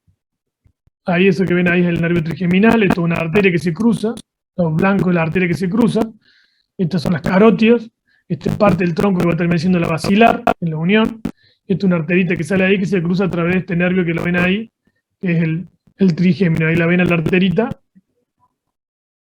pegándole a esto, que es el nervio trigeminal, es un segmento cisternal, y acá, a nivel de la cara lateral de esto que ven acá, que es la hipófisis. ¿Sí? Entonces lo que hicimos, fuimos y lo vimos, está el nervio trigémino, ahí lo ven, la rama motora superior, la rama sensitiva inferior, y las vasos que se cruzan, y lo que hacemos fundamentalmente nosotros es separarlos, este es el tronco, esta es la protuberancia, los separamos, estos son los pares auditivo y facial, este es el trigémino, y entonces lo que hacemos es separar estos vasitos, y si fijan el huequito es el tamaño de mi dedo gordo, el huequito por donde separamos es el tamaño más o menos. De hecho, a los americanos les gusta ponerle una moneda de $1 para mostrar que están. Otras veces, en vez de ir separarlo, lo que hacemos es lesionar las ramas que le hablan. Entonces sabemos que la rama maxilar superior termina en el nervio infraorbitario, el dolor es principalmente en el territorio superior, le colocamos una agujita a través del orificio, a través de ese orificio, como ven acá, y le damos calor a una temperatura que no genera un daño mayor, genera una pérdida, obviamente, de la sensibilidad, queda el paciente un poquito dormido en la zona acá de la mejilla, del labio superior, en la zona de dolor. Primero lo estimulamos, vemos que el paciente sigue la sensación de cosquilleo, dolor, está en la zona que me duele, le hacemos todas unas pruebas, y si el paciente sigue esa zona que me duele, le damos un impulso para generar daño de las fibras sensitivas de ese nervio. Es el agujito ingresando en el orificio infraorbitario, de perfil y de frente. Hay que tener cuidado porque meterse en la órbita, y acá la agujita como queda justo por debajo del glóbulo ocular. Y este otro paciente que tenía una visión, tenía parte de la rama oftálmica, entonces no podíamos hacer este tipo de procedimiento, el paciente no quería operarse tampoco, entonces le hicimos un balonamiento. Lo que ven acá, eso negrito que ven acá, es un balón. Se coloca a través del foramen oval. ¿Se acuerdan que el nervio, una de las ramas principales, baja para dar sensibilidad, entre ellos los alveolares, digamos, la sensibilidad de los dientes? Cuando tenemos las muelas, que nos vamos al dentista, a uno le genera un dolor tremendo, así que con el torno, yo lo detesto. Bueno, lo que está lesionando son ramas del nervio trigémino, o está estimulando, llamémosle, el nervio trigémino. Entonces nosotros lo que hacemos cuando no podemos, de repente no se quiere operar, etcétera, etcétera, le ponemos por ese foramen oval una agujita, llegamos a la zona del ganglio de Gasser, o ganglio trigeminal o semilunar, inflamos un balón, lo apretamos, lo comprimimos un rato, y eso genera daño de las fibras sensitivas. No es selectivo, esto es selectivo de rama, y esto no es selectivo, daña todo por igual, pero en general deja una hipoestesia un poquito más o menos global de la cara, pero el reflejo corneal suele mantenerse, y eso es lo que estamos buscando. El nervio facial, bueno, es un nervio importante que fundamentalmente da la movilidad, es un nervio motor, que tiene otras funciones, y da la movilidad de los músculos de mímica, como dice los libros. Fundamentalmente, como ustedes ven, este nervio que está en rojo gira a través de este núcleo, del núcleo de este nervio, que es el nervio que nace también, dijimos, más medial, ¿se acuerdan? En el surco bulbo-protuberancial. Esto nace más lateral del surco bulbo-protuberancial, y esto que ven acá genera una pequeña prominencia en una cavidad que tenemos en la cara posterior, que se llama cuarto ventrículo. ¿Sí? Esta rodilla del facial sobre el sexto par se la van a preguntar, a veces la preguntaban bien, porque el sexto par a través de qué núcleo, de qué par craneal hace el loop facial, digamos. Y bueno, usted tiene que empezar cuáles núcleos están a nivel de la protuberancia, en la parte baja donde nace el facial. Tengo el vestibular, tengo el acústico, tengo el facial y tengo el sexto par, a través del sexto par. Bueno, lo mismo, acá todas las funciones del facial tienen funciones bastante complejas, donde da inervaciones, donde da inervación a través de la cuerda del tímpano, a nivel de la lengua, tiene funciones secretoras a nivel glóbulo ocular. Bueno, lo que dijimos fundamentalmente de la inervación, digamos, fundamentalmente de todos los músculos de la cara para dar la mímica a través de sus ramas. Cuando el nervio sale de su origen aparente, entra en el conducto auditivo, ustedes saben, el conducto auditivo interno, hace una serie de rodillas, fundamentalmente hablamos de 3, y sale del cráneo a través de qué orificio. ¿Se acuerdan?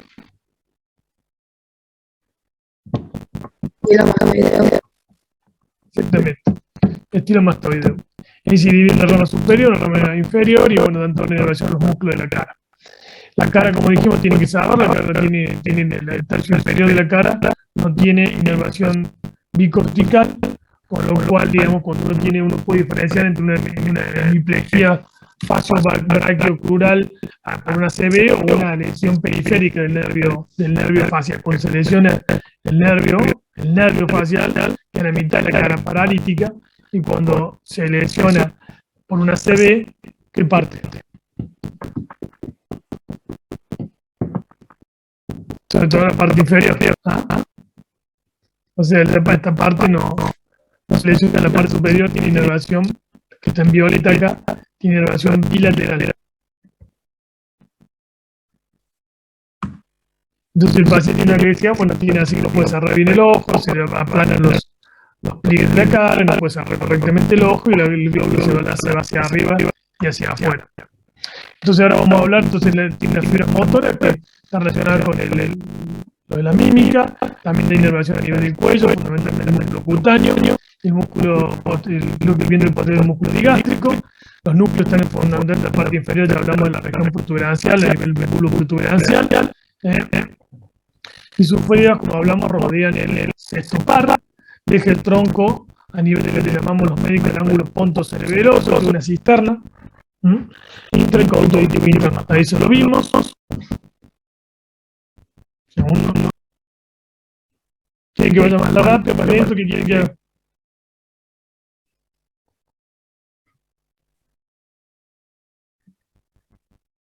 Bueno. Sí, profe, está bien.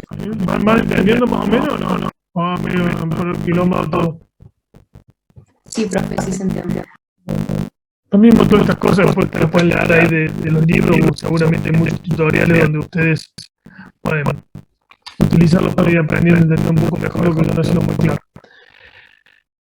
Bueno, a nivel de conducto auditivo interno se dirige hacia el ganglio geniculado, es importante, el ganglio geniculado, ¿no? También es una zona de relevo que permite a través de unos nervios que dan un origen a un nervio que se llama nervio petroso superficial mayor, y se une con el nervio petroso profundo mayor, y eso forma el nervio iridiano que va por abajo del cráneo y llega al ganglio esfenopalatino, que acá está el ganglio esfenopalatino, y de inervación a tantas ramas más del trigémino, esa rama que yo le repetimos la OF, que era la... No les quiero complicar mucho, porque si no se pone pesado, pero que da inervación del inforbitario, y tiene información a través de las glándulas, pero fundamentalmente tienen que conocer este ganglio geniculado. La pregunta del ganglio geniculado, ¿a qué sistema pertenece? Y te tienen que decir que pertenece al nervio facial. El resto del nervio facial se continúa por el conducto facial, como vimos antes, las dos ramas, la cuerda del tímpano y el nervio del músculo de estribo, y abandona, como dijimos recién, el temporal a través del agujero estilomastoideo, dividiéndose en ramas inervan los diferentes músculos de la mímica. Las nervios faciales tienen fibras neurovegetativas o secretoras, como hablamos para las glándulas, que salen de ganglio, que vimos recién, de ganglio esfenopalatino, que estaba relacionado con eso que vimos recién, que venían ramas del nervio petroso superficial mayor, nervio superficial mayor. Entonces salen del ganglio esfenopalatino y se dirigen a las glándulas lagrimales, la mucosa nasal, la rinofaringe, el paladar y la faringe, y otras que pasan a través de la cuerda del tímpano, y el nervio lingual, parando también submaxilar y sublinguales. También dan, como hablamos recién, fibras para la sensación del gusto, eso lo van a preguntar, qué parte del gusto, siempre les preguntan, les encantan, ¿por qué? 2/3 anterior de la lengua. ¿Ah? ¿Sí?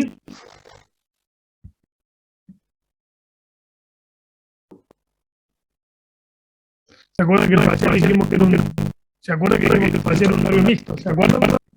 Entonces tiene funciones especiales, algo vegetativas, secretoras, Son secretores, son motores especiales, que hacen todo lo que hablamos acá recién, secreción de diferentes glándulas, secreción fundamentalmente relacionada también con el cuerpo del tímpano, que controla un poco la audición, y también tiene funciones sensitivas, especiales que al gusto, ¿sí?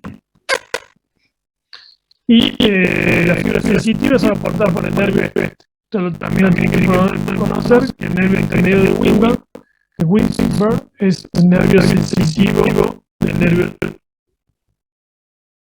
facial.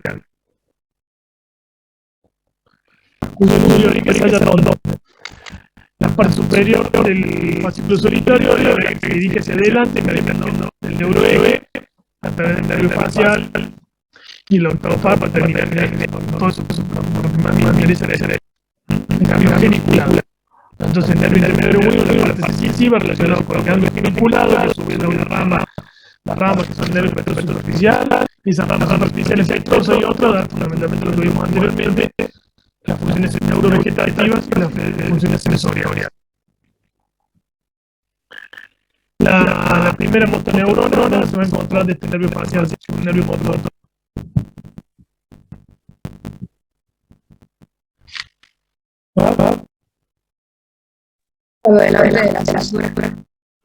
Exactamente, la resolución frontal ascendente, prerolándica. Entonces, como todos los motores que quiere hacer entender, usted tiene que saber que las fibras corticospinales, ¿se acuerdan de las corticospinales o piramidales? ¿Se acuerdan? Las corticospinales o piramidales son las que nos permiten mover los brazos o la tierra, que van a la médula, digamos, la motoneurona. Y las motoneuronas son las que dan el movimiento de los núcleos, se llaman corticonucleares o corticovasculares, y esos son los que pueden ser directos, una sola motoneurona que va de la corteza al núcleo, o puede haber neuronas internucleares, interneuronas que comunican, que pueden, digamos, que la neurona de segundo orden, no hablamos de la primera, segundo, tercer orden, desde arriba hacia abajo, corteza del núcleo, y hablamos de la neurona segundo, tercer orden sensitiva, desde el cambio hacia arriba, hacia la corteza sensitiva, o corteza parietal. Eso no vamos a entrar en tanta detalle, porque no vamos a limar esta historia, pero lo importante es que son dos cosas. Uno, de ordenanzas, se lo pueden preguntar. Lo segundo, toda la vía motora que pasa a través de la cápsula interna, con la que se agarra la cápsula interna, dice ahí, la cápsula interna. Lo tercero, baja, las fibras piramidales se cruzan, cruzan a nivel de la protuberancia, y llegan al contralateral. Recuerden que el facial siempre va a ser bilateral. Les pueden preguntar qué tercio de la cara, el que no tiene información bilateral, y ustedes van a responder el tercio inferior. Acá el nervio facial, de acuerdo a las lesiones que puede haber, donde puede estar el paciente, puede haber diferentes cuestiones. Lo que es interesante, por ejemplo, es por encima del músculo del estribo. Acá dice alteraciones ocultativas de los tercios de la lengua. Pero si esto se respeta, el músculo del estribo, ¿se acuerda que era el músculo del estribo? Ahora, si lesionamos el nervio facial y se afecta el músculo del estribo, lo que genera era esto: hiperacusia. Y si se afecta el núcleo geniculado, que era el sensitivo de Wingberg, lo que va a haber es una falta de lagrimeo. ¿Sí? Y si está una lesión a nivel protuberancial, ¿qué nervio lo rodea el nervio?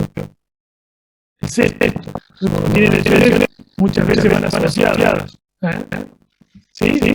¿Me entienden la idea de cómo tienen que pensarlo? Esto es paciente, ahora que salga, porque ahora que sería muy rápido, no sé si lo estaré dando en un momento. Sabemos esto porque es interesante, por lo menos a mí tenía el padre de uno de mis mejores amigos que tenía y no lo sabía. Que le hacían un neurocirujano, bastante serio, que nos podíamos operar y estaba muy bien, mientras que no se creía que en Estados Unidos y era imposible de hacer, que en Argentina casi no se hacía, y bueno, bla, bla, bla, bla. Digamos de todo cuestiones de mi vida, pero la verdad que yo no podía creer ahora lo operamos, no sé si es tan complejo. ¿Qué creen que es eso?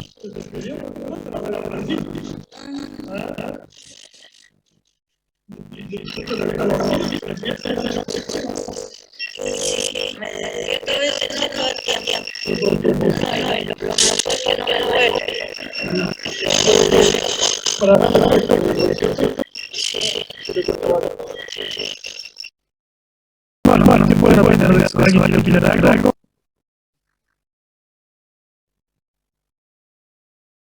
Sería una parálisis de una hora. Bien.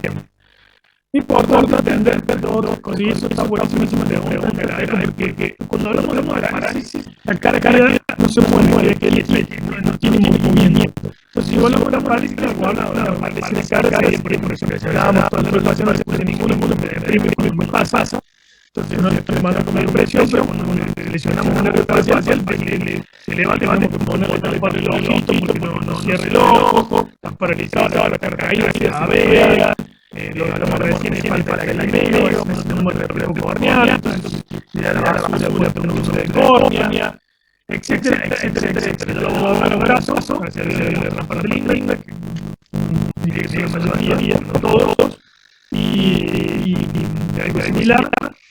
El tumor es del nervio facial, pero este es más fácil de hiperestimulación del nervio facial, así como hablamos que el trigémino funcionaba, que va dolor, por ejemplo, usamos la neurona por el trigémino, la hoja que tiene el nervio, para sacar el dolor humano, el balón, la cirugía que viene por eso,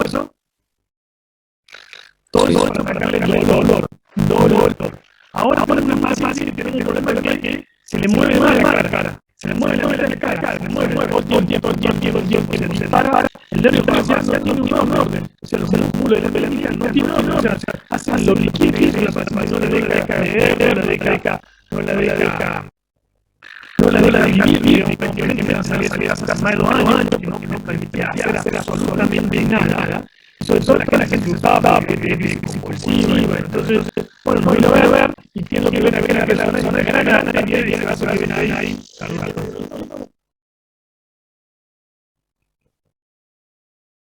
parece que está bueno que graben alguna cosa, porque ustedes no pueden decir que no, y ya para los próximos años lo hago.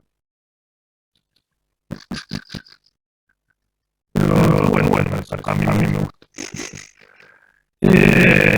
Esta gran que hay acá, ven quitando ahí la resonancia, a ver, sí, se ve. Bueno, fíjense, esto que ven acá es el facial centro del auditivo. Entonces la arteria iría pegando continuamente el nervio con cada latido, cada vez que pega, le hace una descarga para que contrae toda la cara. Eso que ven ahí es el núcleo del nervio facial. Cara lateral de la protuberancia, el unión protuberancia, ¿se acuerdan? Entonces ahí está entrando un puntito negro, es la arteria que está continuamente pegando. Entonces lo que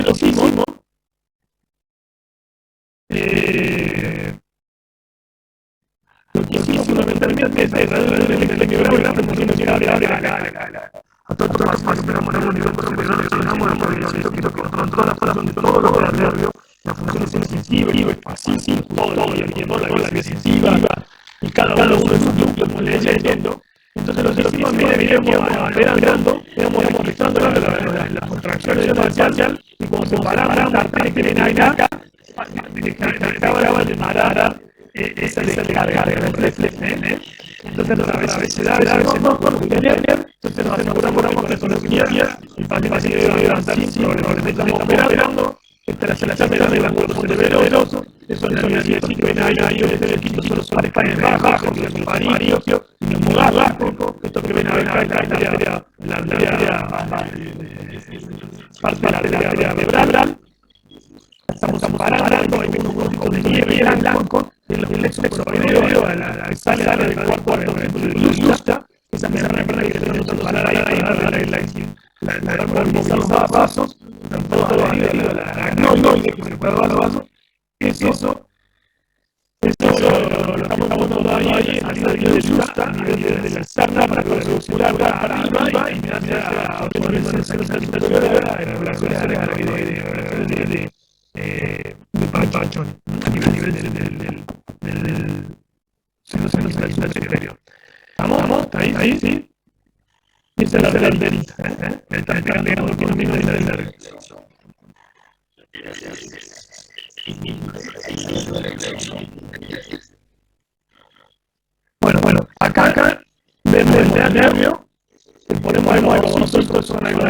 como que parece muchísimo, parece para la principal que era esta, que ven acá, el nervio facial se pega acá, el facial no termina ahí, llega hasta acá abajo, grande, acá, no somos al mal que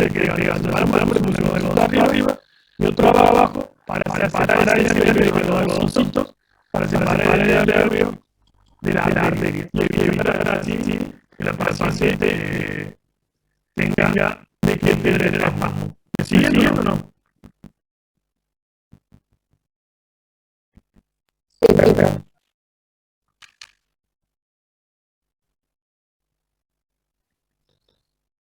Entonces, a mí la verdad que la persona yo digo que nada más alegría que como amor. La vida.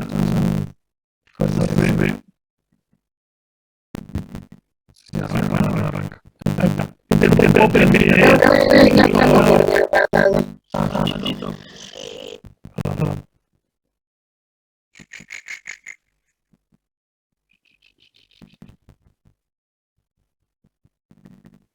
¿Está? Ahí estamos dañando movilidad para ver que no esté dañado. Si no lo dañado, pero sí estaría bien con los otros para hablar y muy diferente.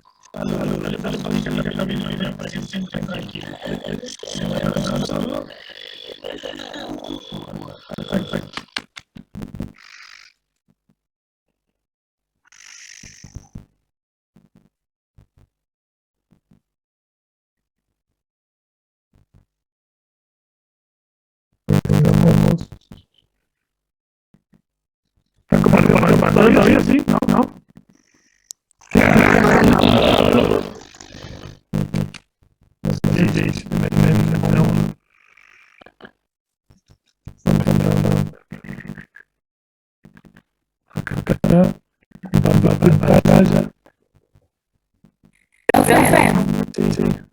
¿No hay riesgo que salgan los algodoncitos o pusieron algo? Ponemos cola, un pegamento que absorbe que hace la fibrosis. En general, siempre todo las cirugías no son tantas para decirse si es muy bien, nosotros ponemos los trigéminos, triatlón, y por ahí nos ha pasado que más pacientes empiezan con dolor con el tiempo, que lleva la trigémino de un 15-20% a 10 años. Quirúrgica, ¿no? Portamiento quirúrgico, así los balones, la agujita y eso, manchas muy rápido. O sea, lo quirúrgico definitivo en general, ¿no? Y lo otro que no es agresivo, quiere perder de esa forma, es más de 4 a 5 años. Lo mismo lógicamente lo que hacemos, paramos el problema y con otros mecanismos que hacíamos en la radiofrecuencia, el calor del nervio o el balón hace daño, daño al paciente, le genera un daño para tratar el daño, tiene mucha lógica. Por eso podemos ver el paciente que quiere hacer transmisiones de riesgo, porque pueden ser aplicaciones bastante serias, pueden ser tan bajas, pero existen, existen. Y bueno, cuando hacen tanto triglicerídeos, lo operamos. Mi opción número uno es la cirugía. Tanto para la parte facial, que esto es recientemente en la cara, como la neuradura que es el trigémino. ¿Sí? El vestíbulo que opera de bonismo del bulbo, la primera operación del bulbo, las famosas capacidades bien motora, la destación, y ustedes ven acá las olivas, como creo olivar, nace el río olivar, acompañan, que se llama y después la cara lateral, la medial sube acá arriba, después del puntero, ¿no? Esto que hace la cara medial, que la fuerza para arriba, se palpar, ¿se acuerdan? Hace también el surco, ¿sí? El de acá, medial, el facial, que es más grueso, y la lateral, el palpar, o vestibular acústico vestibular, ¿sí? En cambio, los pares bajos, que se los pares bajos, el noveno, el del décimo, y también lo que de los pares bajos al final, que tiene opciones, tenemos el 9, el 10 y el 11, que esos tres pares están por detrás de los otros rivales. Entonces, por delante de los unos o por atrás, los pares bajos, que son fundamentalmente los más importantes que van a ver hacia el punto de vista de pares bajos, por las funciones similares, como los magníficos y el bajo. Volvamos acá arriba. Volvamos al vestibular. Entonces nace una hija aparente, que es un poco un muro nacional, es una hija lateral, está relacionado con esto que vimos recién, que es parte del bloque, lo que creo, por acá lo suya, el lateral, el programa donde sale el líquido aquí para ir por la circulación y absorber hacia arriba. Inmediatamente vamos a dejar el líquido a nivel ventrículo por acá abajo, acá está el cerebelo, anterior, allá escondidito, hay un medio medial que se llama M de medial margen. Entonces, nuevamente, los nervios vestibulares dijimos que por ahí hay conexiones con parañales, se acuerdan por el tema de la audición, los movimientos oculares, ¿se acuerdan que hablamos de todo eso? ¿Sí? No. Dígame que sí. Sí, profe. Por favor. Sé que no es fácil. Este lastre tiene que saber. Fascículo ideal que permite conectar todos estos los motores con el vestibular, tiene una origen real y una origen aparente. Está la vestibular a nivel del cuerpo ventrículo. El núcleo coclear, el menisco lateral, los olivales superiores, todas estas cuestiones que van a permitir la audición y el equilibrio. Nosotros muy sensible, muchas veces nos pueden dañar los aparatos quirúrgicos. ¿De dónde nace la parte auditiva? Fundamentalmente de esto que se llama caracol. Adentro se llama copia y la espiral es todo acá nos permite la audición. Y ven acá arriba, que son el ventrículo, el sárculo y los conductos semicirculares que nacen acá. Somos un ganglio. Nervio vestibular, todo el nervio vestibular superior, el nervio vestibular inferior, el nervio vestibular es el nervio auditivo y el nervio facial, todos ingresan en la cisterna del origen aparente, en la cisterna del que es un prolaivido que se llama cisterna del ángulo pontocerebeloso, ingresa en el conducto auditivo interno, en la disposición anatómica bastante típica, por delante, si uno lo ve de atrás, si uno lo ve al conducto auditivo de atrás. Adelante se encuentra por delante del conducto, si uno entra el nervio facial arriba y el auditivo facial y auditivo adelante, y el vestibular superior y el vestibular inferior abajo. ¿Sí? O sea, atrás, perdón. Atrás los vestibulares, adelante el facial y el acústico. Bien, ¿estamos ahí? Entonces, de paso podemos ver las diferentes funciones auditivas, en más detalles del ventrículo, el sacro, los olivales, el peso y lo puede dar bastante complejo, pero nosotros lo estimulamos muchas veces por ahí, y la vía auditiva, la vía auditiva sube y también la vía auditiva. Muy bien, por eso, bien la vía auditiva. ¿Quién sabe?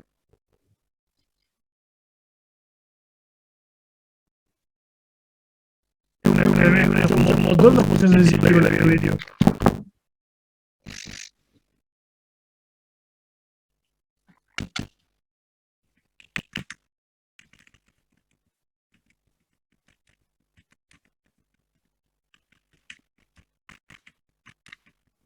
Sensitiva. Bien, es una función sensitiva. Es una función sensitiva especial. ¿Estamos? Muy bien. Entonces, ¿dónde estábamos?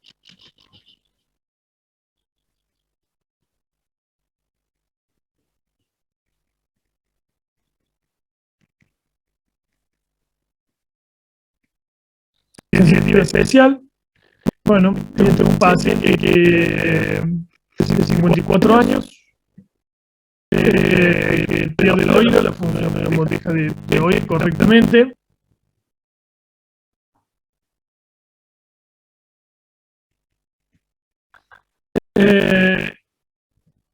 Y lo que encuentran cuando hacen los estudios, fundamentalmente es una lesión a nivel de ese ángulo pontocerebroso. Bueno, acá salió que esto que vemos acá, esto blanco que se forma como un grucho, que es un tumor, se llama neurinoma, que es el conducto auditivo interno. Estas son las diferentes regiones de la parte interna del oído, el lóbulo temporal, protuberancia obviamente del encéfalo. Entonces lo que vemos acá es esta lesión que está comprimiendo y que es un nervio que se le llama neurinoma del acústico, pero en realidad nace del nervio vestibular, habitualmente el nervio vestibular superior.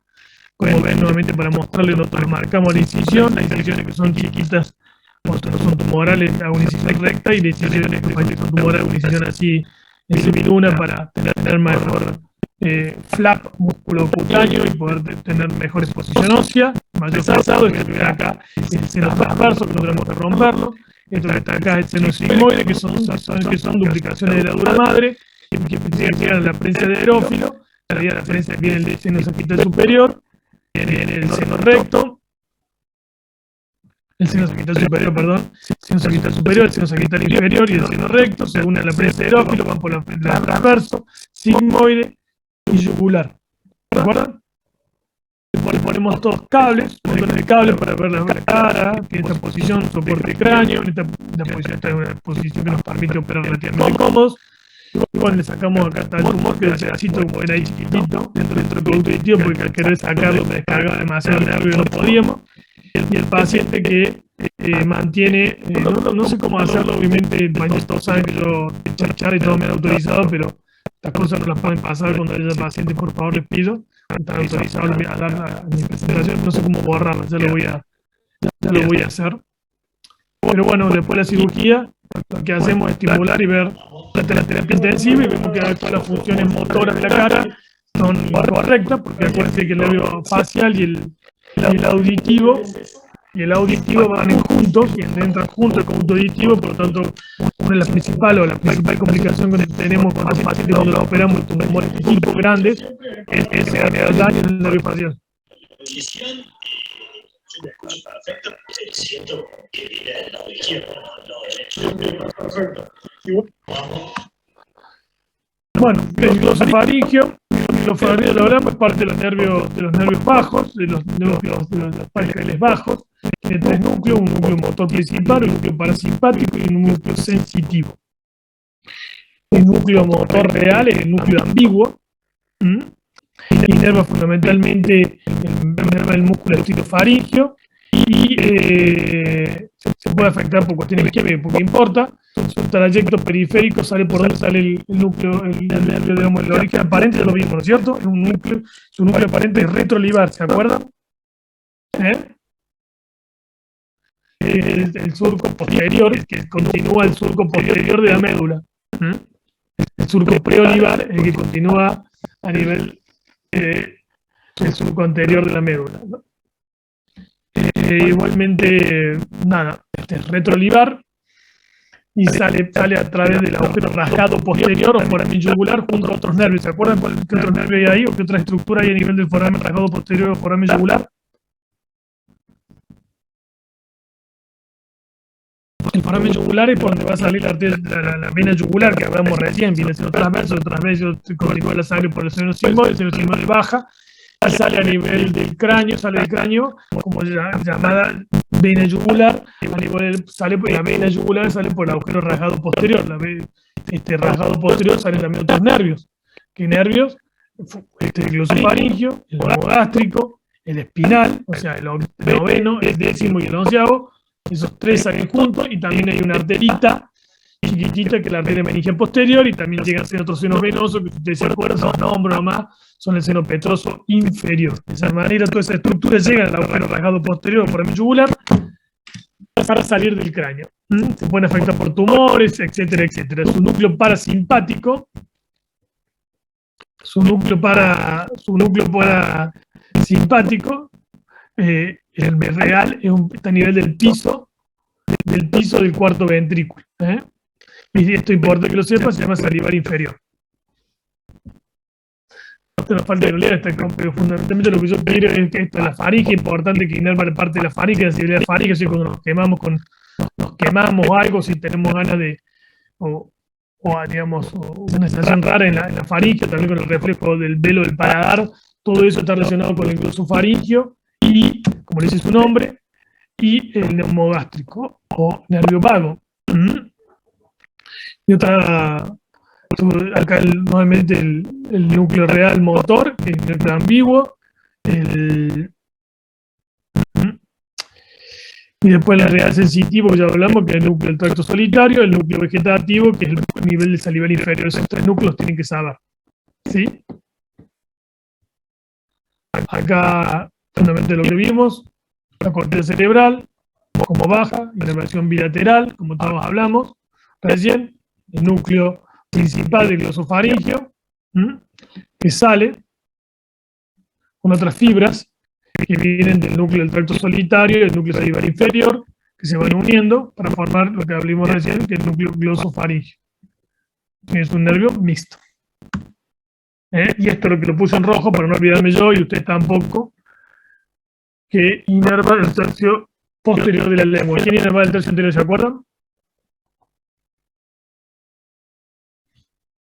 El facial. ¿El facial? Lingual, Bien, que es rama del perfecto.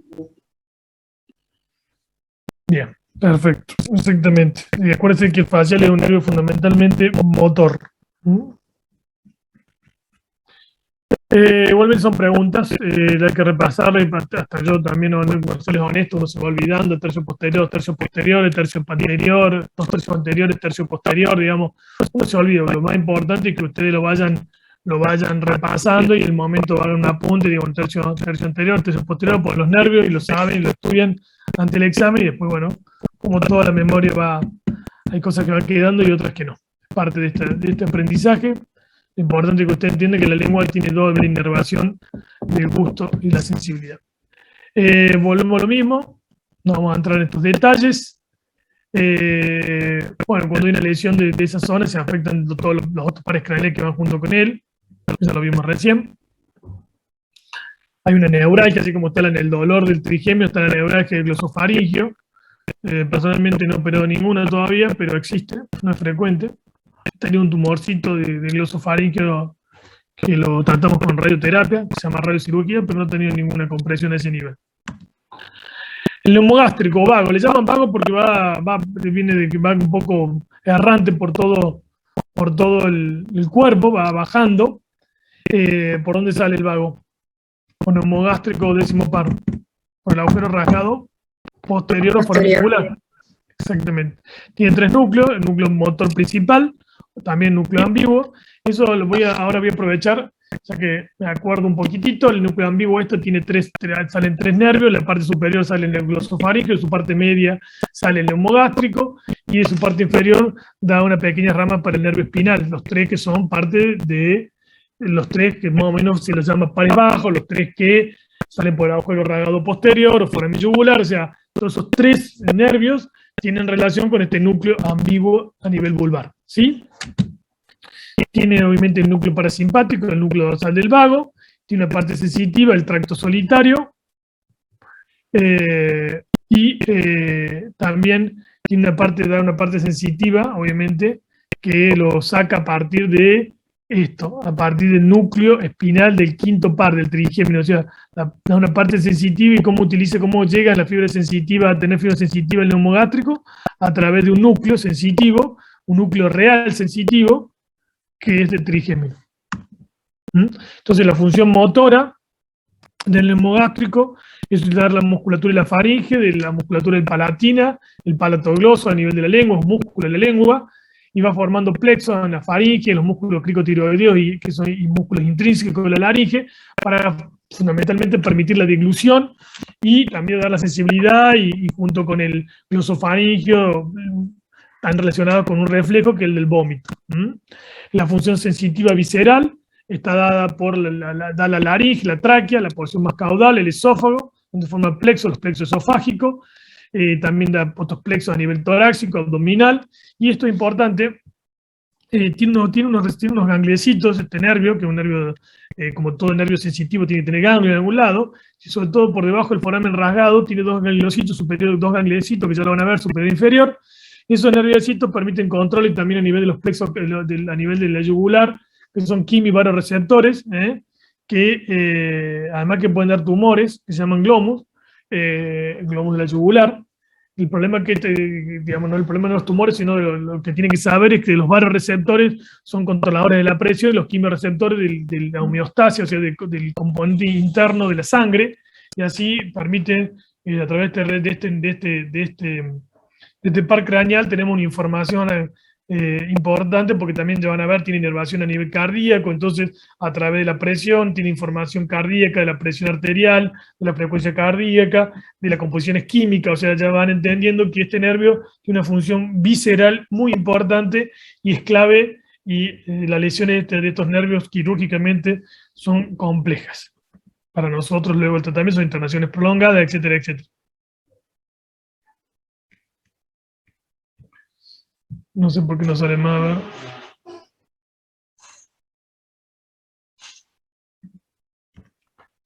No sé qué pasó, se trabó.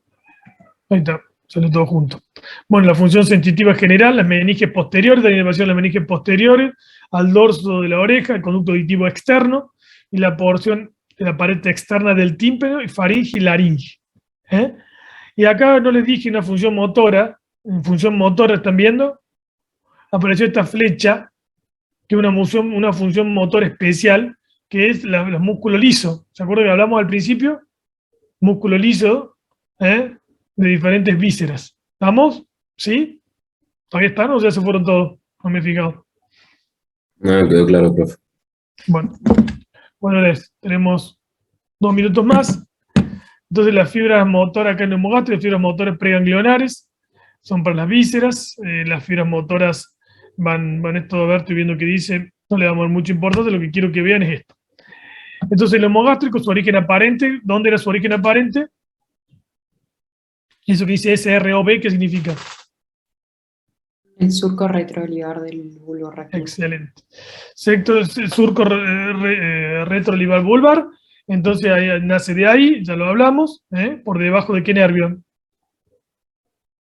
Del glosofaringeo. Perfecto, de glosofaringeo, y va a inervar sistemas. ¿Qué sistema? Prácticamente todos los sistemas, yo le diría groseramente todos los sistemas, que forman plexos, va formando plexos, y hay un vago derecho y un vago izquierdo, lo tienen que saber, va formando plexos, plexo cardíaco, plexo pulmonar, plexo esofágico, y va a esos plexos que se unen entre el neumogástrico derecho e izquierdo, permiten inervar las diferentes estructuras de los órganos a nivel pulmonar, que tienen una inervación de los músculos, de los bronquios, y si da inervación de los músculos y es fundamentalmente una función parasimpática, ¿qué hará en los bronquios una función parasimpática?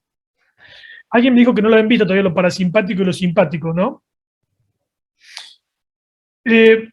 Fundamentalmente lo parasimpático es lo que usted tiene que entender así a grosso modo, lo que nos da sueño, lo que no utilizamos para hacer actividad física, y lo simpático es lo que nos permite estar alerta o prepararnos para la lucha o la huida, o sea, para atacar. ¿Qué quiere decir? Si yo digo simpático y voy a luchar, la pupila se va a dilatar, el corazón va a aumentar la frecuencia cardíaca, los bronquios se van a dilatar, la piel se va a erizar, etcétera, etcétera, y las glándulas, la glándula intestinal, el páncreas, todo, no van a querer laburar si no tenemos ganas de comer, estamos estresados, nadie tiene hambre cuando estamos estresados. Cambio, el parasimpático, estamos hablando de un sistema parasimpático, estamos hablando del neumogástrico, todo lo contrario, un nervio que nos lleva un poquito a relajarnos, llamémosle así, entonces a nivel de la pupila la va a contraer, a nivel de las vísceras va a aumentar la secreción de sus glándulas, va a aumentar la función de la motilidad intestinal, para que podamos eliminar la materia fecal, va a generar una broncoconstricción, o sea, porque, digamos, fundamentalmente no lo hace, como no es patológica la broncoconstricción, pero tiene todas estas funciones, y el parasimpático entonces a nivel cardíaco lo que hace también es disminuir un poco la frecuencia cardíaca. Pregunta de exámenes, pero es el recorrido del nervio vago derecho y nervio vago izquierdo. ¿Alguien lo sabe, la diferencia o no? El izquierdo es anterior, el derecho es posterior. Bien, ¿y dónde hace el loop, el recurrente, de cada uno de los lados? El derecho en la subclavia y el izquierdo en el callo de la aorta. Perfecto, no tengo que decir nada. Entonces, bajan a través del diafragma, pasan a través de las vísceras torácicas y las vísceras abdominales, forman un plexo, que es el plexo esofágico, y da la inervación a todas las vísceras, a la gran mayoría de las vísceras, y del colon transverso, hasta qué altura tiene inervación el neumogástrico, ¿se acuerdan? El intestino. Hasta la curvatura esplénica, o sea, fundamentalmente tiene inervación del colon transverso, del colon, digamos, el colon tiene el colon ascendente, transverso y descendente. Entre el transverso y el descendente, después viene el sigmoideo, ¿no? Pero el descendente entre el transverso y el descendente, donde está el vaso, porque se llama curva esplénica o tiene otro nombre, no me acuerdo, a ese nivel, hasta ahí llega la inervación del neumogástrico. Después en la parte inferior, lo que es el colon sigmoideo y sigmoideo no tiene inervación por el neumogástrico. ¿Estamos? ¿Sí? La fibra motora es el núcleo ambiguo nuevamente, lo que ya charlamos, los mismos, si usted lo entiende, nadie le va a preguntar, o no creo que le pregunten más que el nervio recurrente, que es importante que lo sepan, eso que ustedes me acaban de decir, y que tiene una función fundamentalmente en los músculos intrínsecos de la laringe, para poder hablar, cantar, etc. O sea, una lesión del nervio recurrente y o del vago va a generar una voz bitonal o una parálisis de las cuerdas vocales, y además también va a haber parálisis del velo del paladar, va a haber trastorno de la deglución, reflujo de la comida hacia las fosas nasales, etcétera, etcétera, etcétera. Esto para que vean cómo una paciente que tuvo una complicación, no tuvo una complicación, pero no con el vago, sino una complicación craneana, postoperatoria, lamentablemente, y debido al tubo, tuvo una pequeña debilidad, como todo músculo cuando no se usa, se tenía dificultad para deglutir, y bueno, fue evolucionando, fue mejorando, está muchísimo mejor, hicimos esto, y bueno, ustedes ven cómo traga vario, y cómo pasa tranquilamente, y todo eso está dado, esos movimientos del epiglotis, de la boca, todo, ustedes ven que está dado esos movimientos peristálticos que le llamamos, está dado fundamentalmente por en gran parte, por el nervio vago o neumogástrico.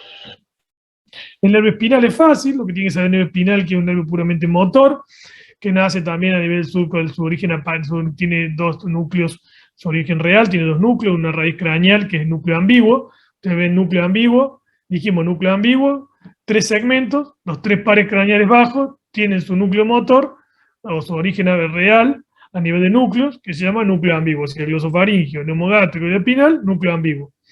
La raíz espinal obviamente nace a través de motoneuronas de la médula, sobre todo los primeros segmentos espinales superiores. Por eso el nervio espinal tiene 2 ramas, una rama espinal y una rama craneal. La rama craneal se fusiona, gran parte va junto con el neumogástrico, y la rama espinal va a inervar 2 músculos, que no sé si lo saben, que es el trapecio y el esternocleidomastoideo. ¿Sí? Lo mismo que venimos hablando hace rato. No hace falta que, yo creo que esto alguna vez que ustedes lo entienden, se va repitiendo, no es que, pero no tengo mucho más tiempo, se está acabando el tiempo, pero que entiende la corteza motora, baja la información del área motora, llega, si es un nervio estamos hablando de un nervio motor, y si es un área, si estamos hablando del área sensitiva, baja la región posterior, y si no les pregunto, no me dijeron, creo que no me dijeron, y ahora me estoy recordando dónde llegaba la audición, no sé por qué no tenemos que hablar, llega a la región temporal, a la área de Hessel. Por favor, sepanlo eso. Cuando lo lean, grábenlo, es importante que lo sepa que la auditiva tiene presión cortical bilateral y se da en la región temporal superior, en la circunvolución temporal superior, una llamada Hessel. No me sale. ¿Estamos? ¿Sí?